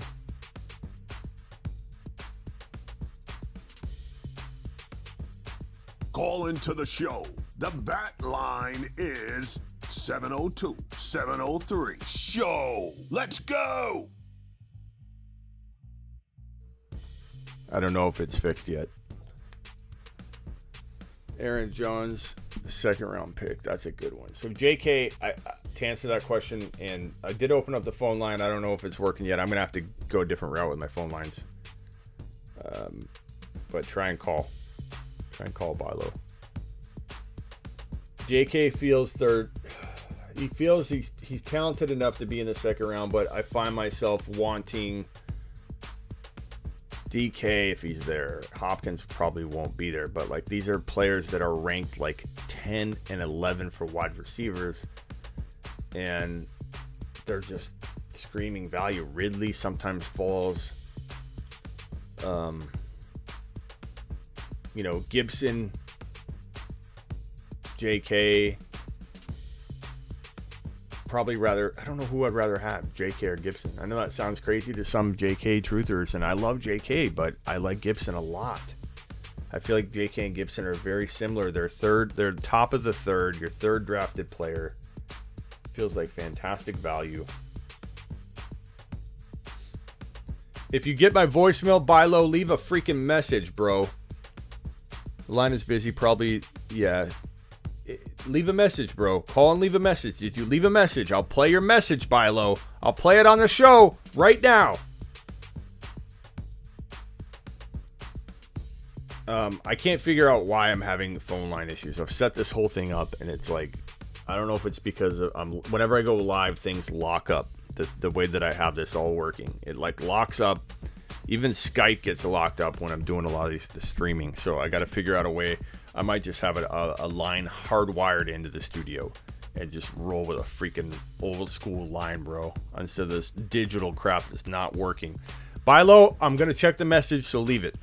So this is Bilo's question. I'm just going to change this to Aaron Jones. Aaron Jones in round 2. Yes. End of round 2. I didn't like him leaving. I didn't like Aaron Jones going to another team where he wouldn't get the touchdown production that he freaking has in Green Bay. And he had one foot out the door. Everybody thought he was leaving. He wasn't leaving. No, Aaron Jones was testing the free agent waters, and the opportunity wasn't going to be there for him. No one's paying free agent running backs the value that he's going to command, but teams will retain guys at big dollar values, especially they can do incentive-based deals. They know what they're getting. Green Bay would have been okay with A.J. Dillon, but they are so much better with Aaron Jones. They know what they have, and people forget how good Aaron Jones was. Aaron Jones was a top 3 overall pick when we did our mid-season mock draft at like week 4, and I got chastised for having Aaron Jones outside my top 3 overall. They're like, how do you have Aaron Jones number 5 overall, Smitty? People were pissed about that. I remember it clearly. I didn't have him in my top 3, and everybody got upset. He was playing that out of his mind in 2020 early on. So second round value feels pretty darn good for Aaron Jones. I'm not mad about that. He was an early avoid for me earlier in the year, like when I thought he was going to go in the first round. But I think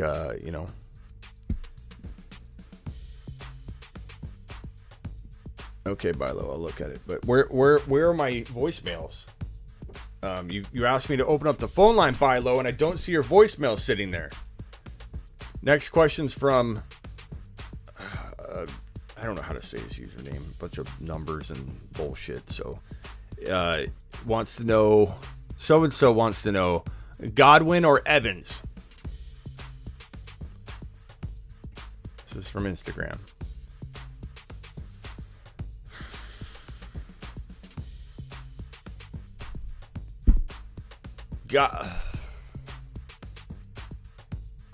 Evans. Touchdown production is there. The trust is there with Brady.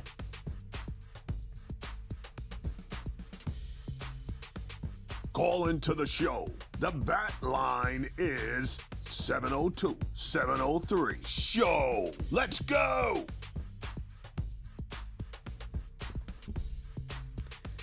All right, we got a voicemail.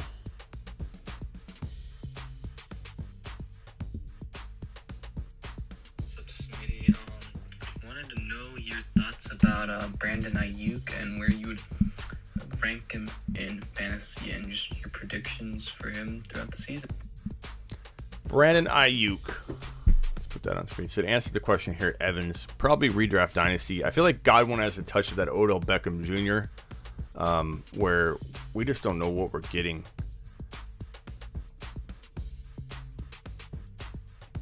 Ayuk. Where do I rank Ayuk? Get your earmuffs on, media, because I think you're going to be a little bit disappointed in this. Look, with Jimmy G, with a rookie, you're going to have a capped amount of targets that are going in the direction of Brandon Ayuk. Is he a talent? Yeah. Is he a wide receiver 1 potential in the right situation? Probably. Like, I love Ayuk. Like, I talked about this with Dr. Raj. Absolutely love Brandon Ayuk. But that doesn't mean that the opportunity and targets will be there for him. And I just don't think there will be. Not for wide receiver 1 production. Could he be a low-end wide receiver 2 in fantasy? Absolutely. And that's where I would at most buy him. I would try and get him at wide receiver 3 value, which you might not be able to pull off. I've had people come in here and say that's a joke. You can't get him at that value. But I disagree. I think I've seen him fall there quite a bit. I'm going to send this to my quad box people. If anyone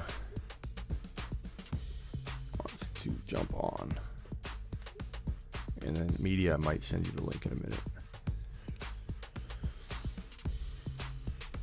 But expecting wide receiver 1 numbers in fantasy is a tall order. That's a big ask for a guy that's going to walk into a changing quarterback situation. And Bilo, I still don't see your voicemail. You must be leaving one long voicemail, bro. Call into the show. The bat line is 702-703. Show. Let's go. Leave a message at the tone. It's 70. Let me put the phone number up. 702-703.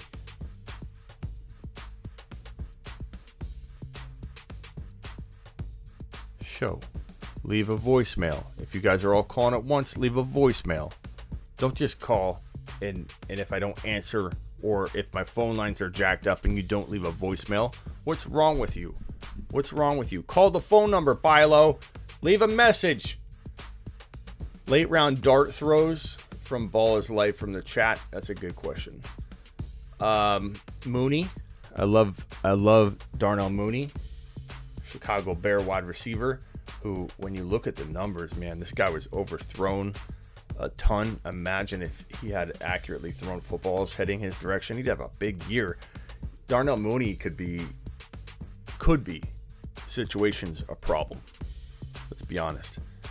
Could be a freaking beast. He could be that hidden gem wide receiver that could be the number one there in 1 year. Or he could be nothing. He could be a nothing burger. Edwards from Oakland, wide receiver. Brian Edwards or whatever his name is. Solid prospect. Very, very deep would be like Gabriel Davis for the Buffalo Bills. I think, what was my other one on Instagram that I posted? It was Pittman. Michael Pittman Jr. I think Michael Pittman Jr. could be a pretty darn good, not dart throw because people will draft him, but, you know, he's a late round breakout. But Mooney, Pittman, Gabe Davis, wide receivers, running backs, I would say all the super handcuffs, man. All those super handcuffs are legit. From Tony Pollard to Lat Murray to Alexander Madison. Those aren't dart throws to me. Those are investments in players that could completely drop some thunder.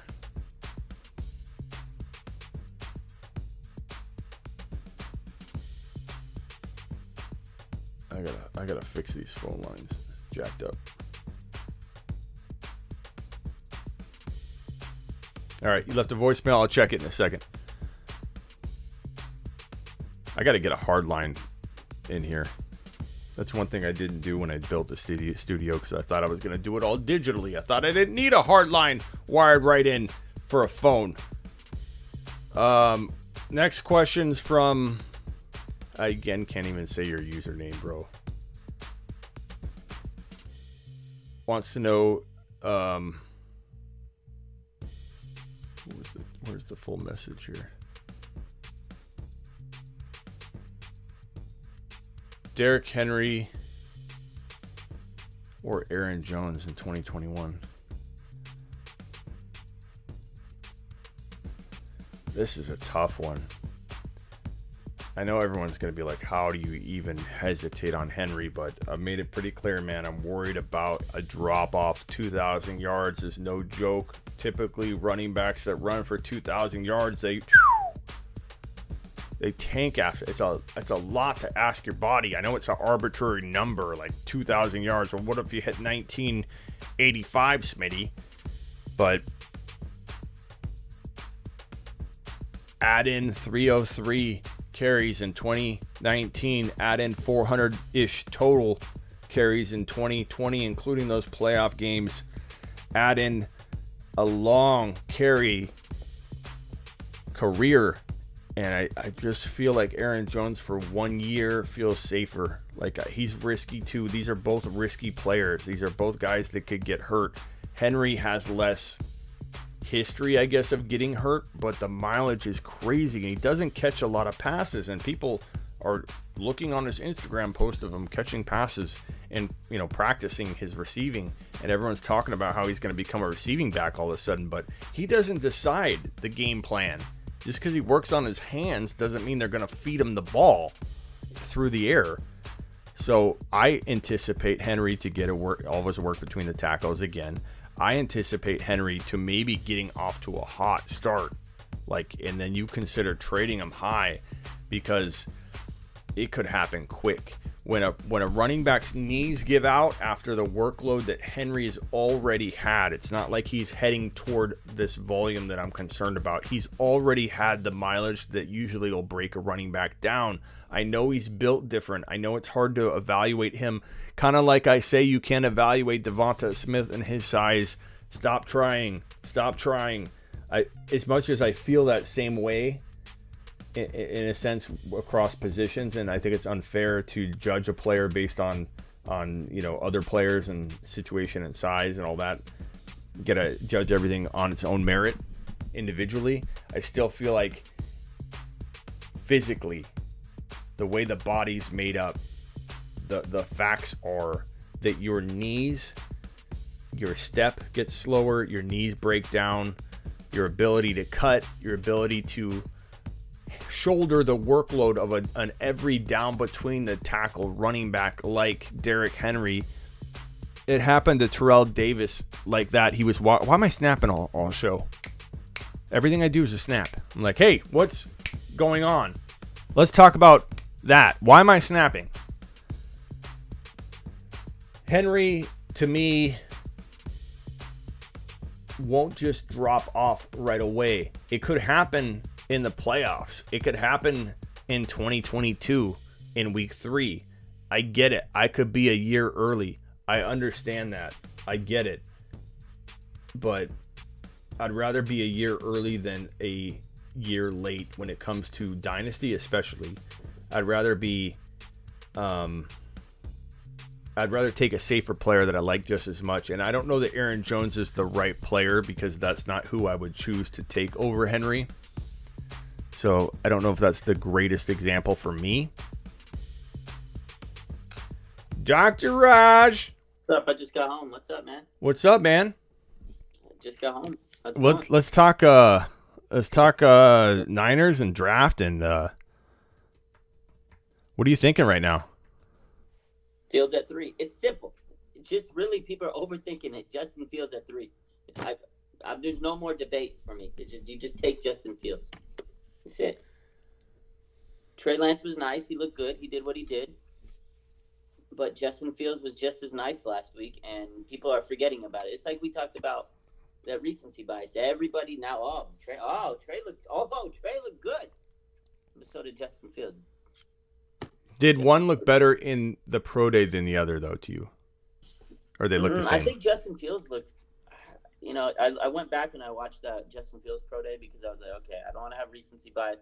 The Trey Lance pro day is fresh in my mind, and I was like, okay, he looked good. I think Justin Fields looked as good, maybe even better. But the thing is, it's a pro day. It's a pro day.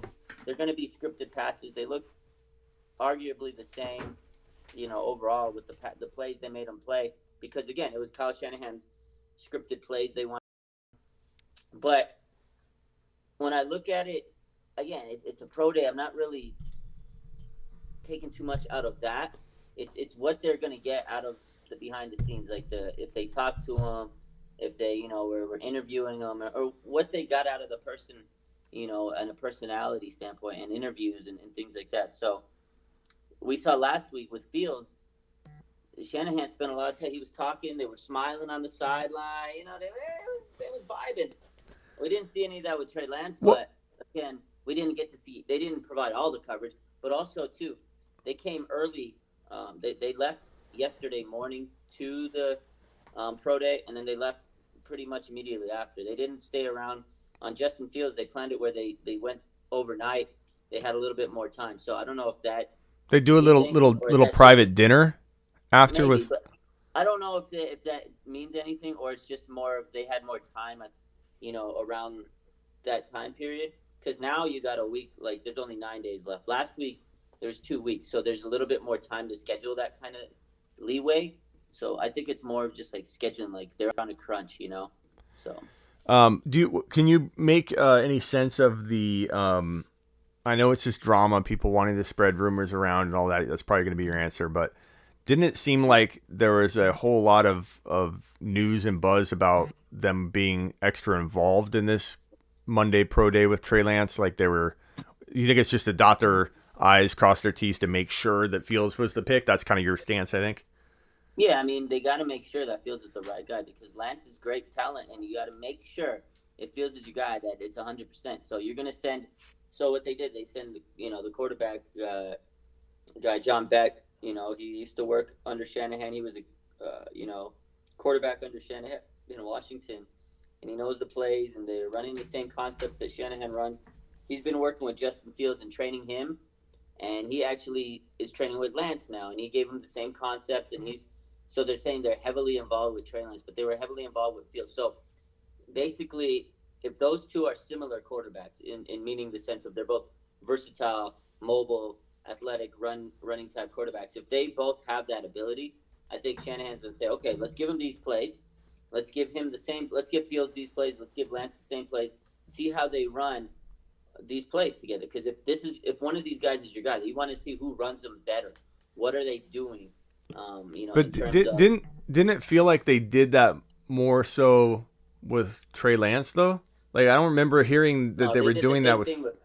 They did the same thing with Fields, but it was just all of a sudden people are like, "Oh, I didn't know they were doing that with Lance too." Okay. So it was more like, "Oh, okay. Oh, so that's why I'm saying I think it's more of a like these are the two options, and because they run similar, they both have similar capabilities. You have to see what they can do on the same playing field. You have to equal the playing field. Mac Jones probably wasn't given those concepts because he doesn't have that mobile ability. He doesn't throw on the run. So if you notice Mac Jones on his pro day, from what they showed us, and from what you've seen, his was a full pro day, and you saw it. He didn't do any like running. He didn't do any bootleg type option type pass like Lance did, Fields did, Zach Wilson. That's part of their game.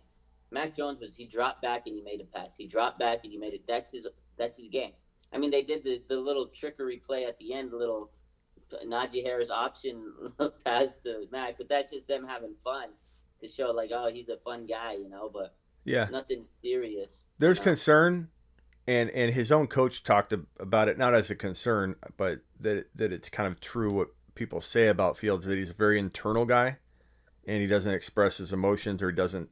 You could say that's composure too, but in some respects, people will worry about his command of the team. I don't know about that. From what I see, just watching him play, just watching his, like behind the scenes stuff, like in the locker room, every time they show this guy, he's always dancing, he's always vibrant, he's always, doing his thing. Like he dances before the huddle, before the game, he gets them hyped up, and there's been times like after a game, you see him in the locker room, and he's like hyped up, dancing kind of guy like that. He's leading them in that way. But I think maybe on the field, he's going to be calm and more of collected, because you don't want him to be erratic. You want him to be calm and focused in that moment. But I don't get the sense that he's not focused. I think he does have a good leadership mentality. That's another thing, is there's a lot of conflicting reports. There's a lot of media that's kind of tried to take Fields down. I feel like there's been a lot of negative publicity that I've noticed over this month of, Why though? What like quarterbacks. Sometimes quarterbacks like the darling of a draft and no one tries to tear him down. What about Fields makes him easy to tear down for people? What's driving that? It's got to be something. There's certain people have agendas, and honestly, I can't answer that because I've tried to figure that out myself, because I was on a live with someone and I was talking and I asked them the same thing. I said, why are people bringing him down? Why do they do that? And that's what, we kind of went and talked about. And there's a lot of people that say he's just, one of those guys where people don't believe in, and he's just the guy. He's the target in this year's draft class for some reason. Maybe his story isn't as good as Trey Lance. He's the North Dakota kid, the unknown commodity. And then you got Mac Jones. He's the Bama boy, the golden boy. He went to Bama. And then you got Zach Wilson. He's the other, the golden boy, BYU kid. This kid looks great. Trevor Lawrence, the transcendent talent. There's really, Justin Fields is okay. He had the game against Trevor Lawrence and Clemson, and he hurt the ribs. But other than that, nobody really speaks highly about him. And I don't know why. I really don't know why. Maybe he rubs somebody the wrong way. Maybe somebody has something against him. Ohio State quarterbacks, that typical doubt that people have. It's the whole Ohio State quarterbacks aren't good. And, a lot of the media, they don't like Ohio State players, so they kind of give them a bad runaround, a bad rap. But honestly, I can't tell you exactly. If maybe somebody has something against them or I don't know. Yeah, media, I might add you in a little bit. We'll throw you in here at the end. So are we predicting there's some buzz? Some people are suggesting, again, this is a lot of rumor and who the hell knows, but some rumor that the Cardinals may try and trade up and get that 4 pick to get Kyle Pitts. That would be interesting. I don't know how I feel. Is that a rumor that's going around? Yeah, I don't know. I don't know how accurate it is, but it's something that I've heard. Who reported on that? A couple times. Let me see if I can find the exact report. Can you imagine Kyle Pitts, DeAndre Hopkins? Yeah, if somebody in the chat has a link to that tweet or whatever. But, there's all kinds of rumors that are unsubstantiated and people just total guesswork. But it would be interesting. And I do say, being that I'm in Arizona, the number one priority is protecting Kyler Murray, but not just like on the line, like getting him in a position where he can, like, in a way, Kyler throws outside the pocket, so much because, let's be honest, he can't see over the line. Like, that's his natural instinct to get outside the pocket. To get out so he can see, get a vision. He needs to feel the vision. Right. So protecting Kyler is different than it in Arizona than it would be protecting other quarterbacks. Like, is Kyle Pitts protecting Kyler more than drafting an O lineman? Maybe, that's because Kyler's on the move and you get him a weapon and he's rolling outside the pocket. You teach Kyle Pitts to block, which I think could definitely happen. He's a tight end. I'm sure you know how to block. And it's kind of like your theory on the Bengals, Jamar Chase versus Penny Sewell, is you get him an offensive weapon and that takes pressure off of the quarterback. So I can see that. I mean, definitely it would be great for them to get a stud lineman, but it's hard to pass if you can get a guy if you're able to get Pitts on this offense. I mean, that just makes this offense unbelievable. Like I said, Pitts, Hopkins, that's scary, man. And Kyler. And that's why I think that Najee Harris is a great pick for the Cardinals too. I don't care about Connor. It doesn't do anything for me. Connor was $1.4 million signing. It's not a big deal. He's a veteran, washed up. What that does for keeping defenses not so focused on Kyler, that does so much more than any other draft selection. I think Najee, probably even more so than Pitts, in my opinion, because we got the weapons, I think, enough to help Kyler progress. Getting him more time and less defensive attention is the key for me. And when I'm trying to break down Kyler and what's going to make him succeed, because he can make bad decisions. He can rush outside the pocket. He wasn't always he's not the most accurate guy out the pocket either. And he loves to pass outside the pocket. Hopkins likes to catch a ball from a quarterback rolling outside the pocket. So they need to figure out a way to keep defenses a little more honest. And no one would do that more than Najee Harris and then Kyle Pitts next up. I don't even know that I like Devonta Smith, because I'm a Cardinal fan, but I don't even know that that's the right spot for him. I feel like think so? You don't think having Hopkins and Devonta on the same team wouldn't that be from a football perspective? Absolutely crazy, but from a fantasy perspective, it's not my favorite landing spot for him. You got to think. I'm not thinking in a fantasy perspective. I know you think about that. I do both. Fantasy football show, but man, Devonta Smith. I mean, Hopkins. I mean, I'd be excited about it. I'm not gonna lie, but Hopkins ain't going anywhere relatively soon, and that's okay. I mean, wide receivers can take time to develop too. But that'd be great though for Hopkins. You give him a guy on the outside like Smith. That's going to take away a lot of double coverages on Hopkins, and then vice versa. It'll open it up for a kid like Smith, and he'll get to learn from Hopkins in the future. No, I mean, in time it could be really good. In time it could be really good.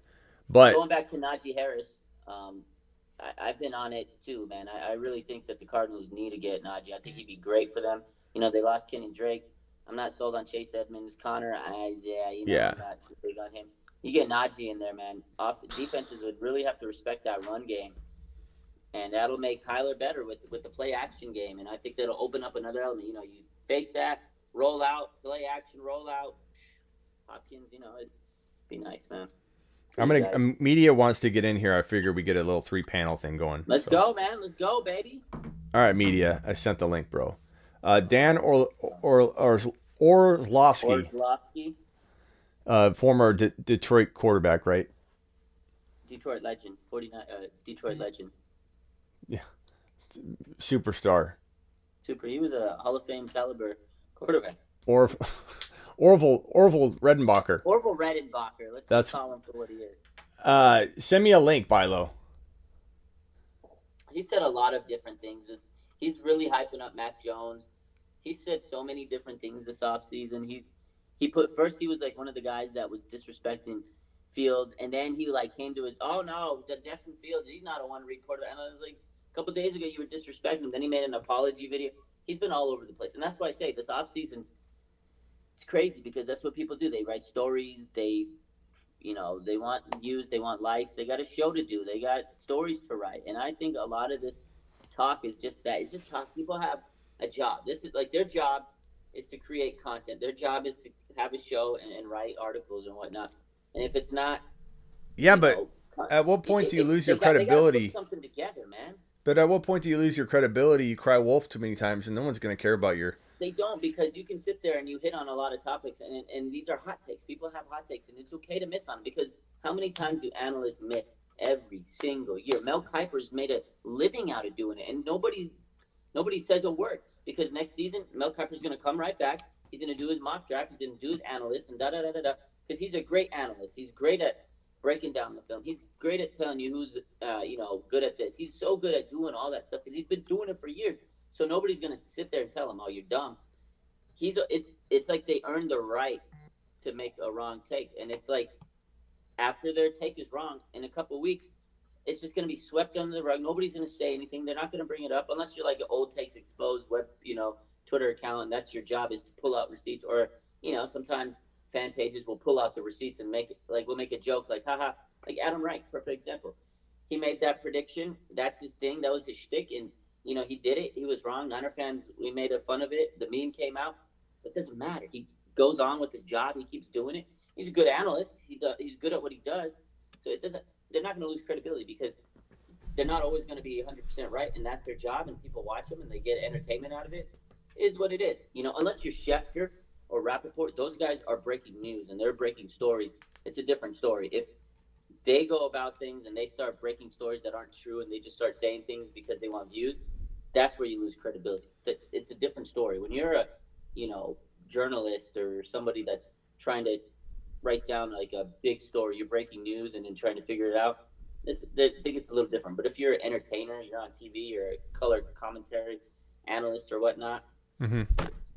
You're just doing it for fun, entertainment. I don't think it's I'm trying to find this Cardinals tweet. No one's helping in the chat though. They're just saying that people are saying it, but I'm trying to find an actual piece of evidence that that Schefter is supposedly supporting it too. I don't see it. Bilo. Schefter's supporting it. So Bilo, put it in the chat, man. Schefter, I'm just excited to see what happens next week. There's the go. I love that you can barely see him. Like, don't change it, media. I don't want more lighting. I want you the way that you are. Yeah, I know. My lighting's always bad. Like it's like he left his phone out in the sun. It got big. 49er media. It is 420. Yes, yeah, it's a little foggy in there, bro. You got a little smoke. Are you doing what I think you're doing, man? Oh yeah, one more day till the GOAT himself's birthday.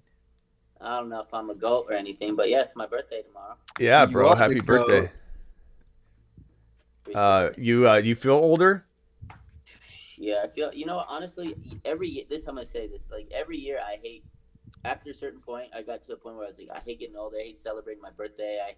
One year older to getting closer to death and stuff. I used to think that, but now I'm like, you know what? I'm happy. I'm excited because you never know what's gonna happen in life. I've had a lot of friends had some stuff going down with them this year. Like one of my best friends, his mother passed away suddenly, and I'm like, you know what? You can't dwell on the bad, the negative. You just have to be happy in life. And I'm excited. I feel like I'm older, but I feel like I'm smart. Like that kind of stuff. I wouldn't have said it a couple years ago. That's just something I think that comes with the age. I'm excited that I'm having a birthday. Usually I'm not. I mean, I don't feel like super old, but I do feel like, man, I'm 37. I'm got some grays here, and I feel like I've learned a lot over the years, Yeah, and you get reunited with your potential son right here. We're still waiting on the DNA test, but that's right. But either way, you're adopting him. So, of course. Media, are you at all changing your tune on Lance versus are you Team Lance officially now, or are you still Fields? The thing is, I've kept saying this, and I was hoping that it would stop still and I could actually pick a side, but I still feel like it goes back and forth for me. Like, I'm not sure. Changing his mind like my ex-wife used to change her clothes, man. You got to pick, media. You're on the. Hold on. Let me get the music. Hold on. Actually. Hold on, real quickly. Let me get the music up. Let's go. We got to do this, media. You got to make your pick. Doesn't matter if you're wrong. You're on the clock. All right, with the third pick in the 2021 NFL Draft, the San Francisco 49ers select Justin Fields. Oh!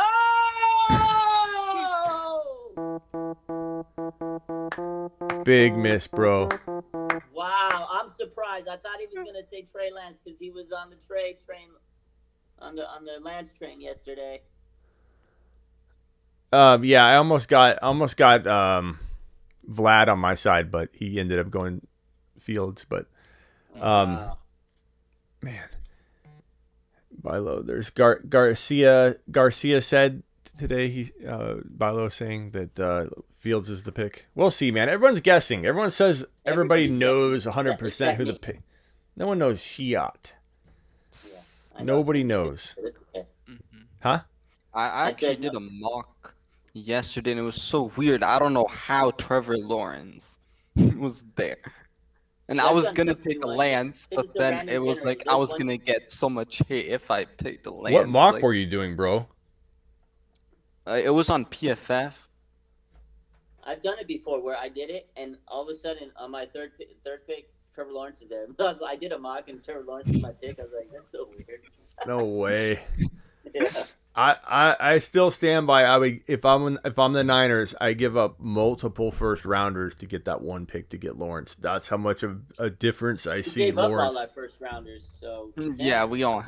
But I would do it. I'm just saying I would do. I give up this year's first rounder, and I give up another first rounder to get but move you up. think the Jags would have done that move? I don't think the Jags. Maybe. I mean, maybe not. Maybe not. I don't know. If it was offered, you know they'd think on it. Or if you did it, if you made the offer to the Jets, I bet you they would think about it. I think Wilson's near as good as Trevor Lawrence, if not even. You put Zach Wilson on that. And I'm happy. I'm happy about Justin Fields. Now, let's go away from this quarterback issue. Well, not go away from the quarterback, but let's go away from the rookie quarterback. Mm-hmm. What do you think about Jimmy G? Is he going to get traded? What are your thoughts? How much percentage are you putting on this, Smitty? What do you think, man? 100% he wants out. 100% they're trying to get him out, in my opinion. Because there's no way, if you're a competitive person, you're okay with this situation. You're just not. I'm the man. I know I can start. Get me out of here. And I want to play somewhere. But odds of a team offering the right deal, the Niners are not. They're going to do what they can, but they're not going to give him away. I'd say 50-50 he gets traded on or before draft day, but I think it's that high. I think it comes down to like 2 or 3 teams, and if those teams get in a position where they don't need Jimmy, then how the heck is it going to happen? They want a first, and I don't know if any team's going to give him a first round pick. So I'm kind of same boat as you. I think it's more like a 50-50 chance that it's going to happen, and it all depends on what offers they get. But I know they say they want a first. I know they keep saying they want a first. Honestly, I think if they get a decent second rounder, they'll do it, because you got to think about it. They traded a second rounder to get him. You trade him away for a second rounder. It's like you broke even and you didn't lose the trade. So if you get a second rounder back for Jimmy, that's a dub. Mm-hmm. Let me ask you this hypothetical, though, because everybody says you got to, even if you draft Lance, you got to start Jimmy right away. If you're willing to trade him away for the right piece, and maybe that piece only gets you future value. So let's not pretend like that deal absolutely gets you something this year. It might not. Yeah. If you're willing to trade Jimmy G away to roll with a rookie for future value, why would you not start him in week 1 no matter what? Because my opinion is you win more games, you get him more on track faster, ready to command the offense versus mid-season trying to get him acclimated, even if he's been practicing at some semi-starter level as much as you can from a backup position. Like, do you see a scenario like I do where they start the rookie even with Jimmy G on the roster? I kind of do, but at the same time, I also see it as it's more of a what were you going to get in a trade? So if they make the trade, then they're basically, if they're trying to trade them, they're basically saying they're comfortable with starting a rookie. I think it goes down to training camp, and not the biggest thing that some people aren't thinking about is the locker room. How does the locker room react, when this new hotshot rookie comes in? Because I'm going to tell you, I know a lot of fans don't like Jimmy, but the team, they still like him, man. They still really respect this guy. You hear every report, and it's not just like the verbatim, the word garbage. Oh, yeah, we support Jimmy. Like, I know a lot of times when we post that stuff, it's, oh, what else are they supposed to say? They genuinely care about Jimmy. Like, I've spoke to players and, behind the scenes, and they love Jimmy, man. They actually like the guy. So I think it comes down to how much feathers does Lynch want to ruffle, because you can't lose that locker room, man. You really can't. As much as they want to start a rookie, they have to play it smart, and they got to realize, okay, Jimmy's the starter. He's the veteran. He's got seniority. You can't just come in and it's your job immediately. You got to go into training camp and win it. And if they go into training camp and they're like, holy shit, we can't hold this guy back, I'm sure they'll pull Jimmy and say, hey, look, man, we love you, but you see what's out there, what's happening. And then Jimmy's going to be like, I get it. I just think hypothetically, if you're willing to trade Jimmy away and start the rookie, then you're saying that you like that path better, or you wouldn't trade Jimmy. So no, and I agree with what you're saying. Is I think there's a logical chance that if they draft a quarterback and Jimmy's still on the roster, that a rookie quarterback could start on day one. I think it's possible. I'm just saying, but I think those are the factors that they're going to have to really look into. What about you, media? So what I wanted to first say is the issue I have is I think right now is actually the best chance to trade him, just because everybody thinks he's going to be able to be healthy and play a good amount of games, assuming he's the starter. But let's say he gets hurt again and misses a bunch of games, then that value will go down even more. So that's what I think. I still think it's 50-50 if they do trade him, but I think right now, like, it's probably better that they trade him. I'm trying to find this Probably link. Is good. I'm telling you, because if they keep him and he gets hurt, it's not good for him. Yeah. I feel bad for Jimmy, though, man. I really do. What do you guys think of Denver? The odds Denver gets that 4 pick. Like, I'm looking for that Cardinal link still. Bilo, it must have got like caught in the spam filter or something, because I don't see your link. What do you guys think of Denver getting a hold of that spot, that 4 spot? I think it's possible. I think we've talked about it enough that I feel like it's genuinely a high probability. I say about 60 to 70% chance that they trade up. But again, it's the Falcons need to make sure they get what they want, because you don't know. We don't really. I can't get a sense on what the Falcons want. Do they want a rookie quarterback to sit behind Matt Ryan? That would be great, because there's a great quarterback class this season. Or do they say, screw it, don't get the rookie quarterback, get the best talent that we can get, which would probably be Kyle Pitts. If you trade down from 4, you're not getting Kyle Pitts, right? Unless something happens where, okay, let's say, hypothetical, the Broncos trade up, they draft Kyle Pitts for you, you get a quarterback, let's say, I don't know, Mac Jones or something when they drop back, then you just swap the pick or something. I don't know, something like that, which is a weird situation, but it really depends on what the Falcons want, you know what I mean? Because if they want Kyle Pitts, I can't see them trading back to that pick that the Broncos have and still being able to get Kyle Pitts. So it's tough, but I know the Broncos really would love to trade up to get a quarterback. So and Trey Lance, I think, is the guy they would want. Yeah, Cards Wire or USA Today is talking about it. I mean, a lot of these are rumors, but seeing he's sort of player the Cardinals could target in the draft, but willing to trade up to land. Yeah, I don't know. I would love for the Cardinals to make a bold move. I just don't know that they're in that mindset. But I don't know. It'd be crazy.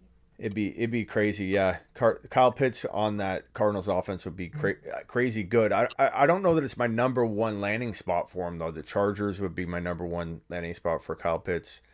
I have a couple of spots I feel like are at least competing with Arizona. Arizona just worries me a little bit if they're going to throw enough to him, and there's I think Kyler could throw enough for that to work out. So I do love him. They get Herbert.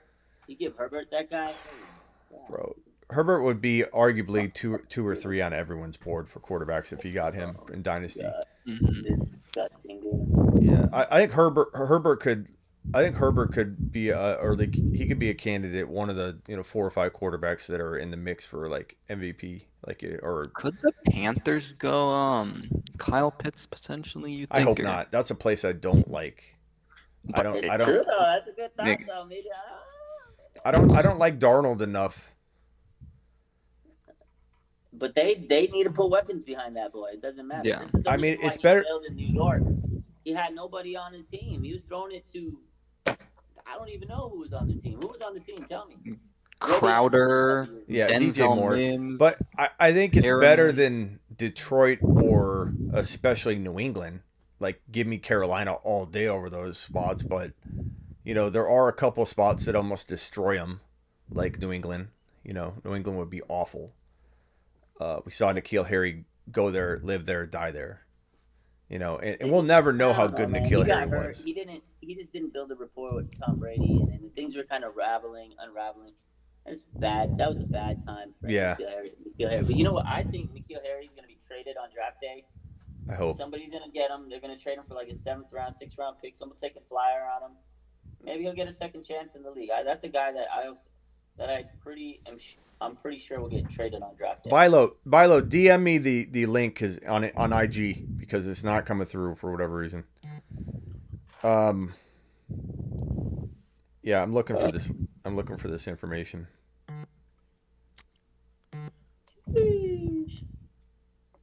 We're going live during the draft.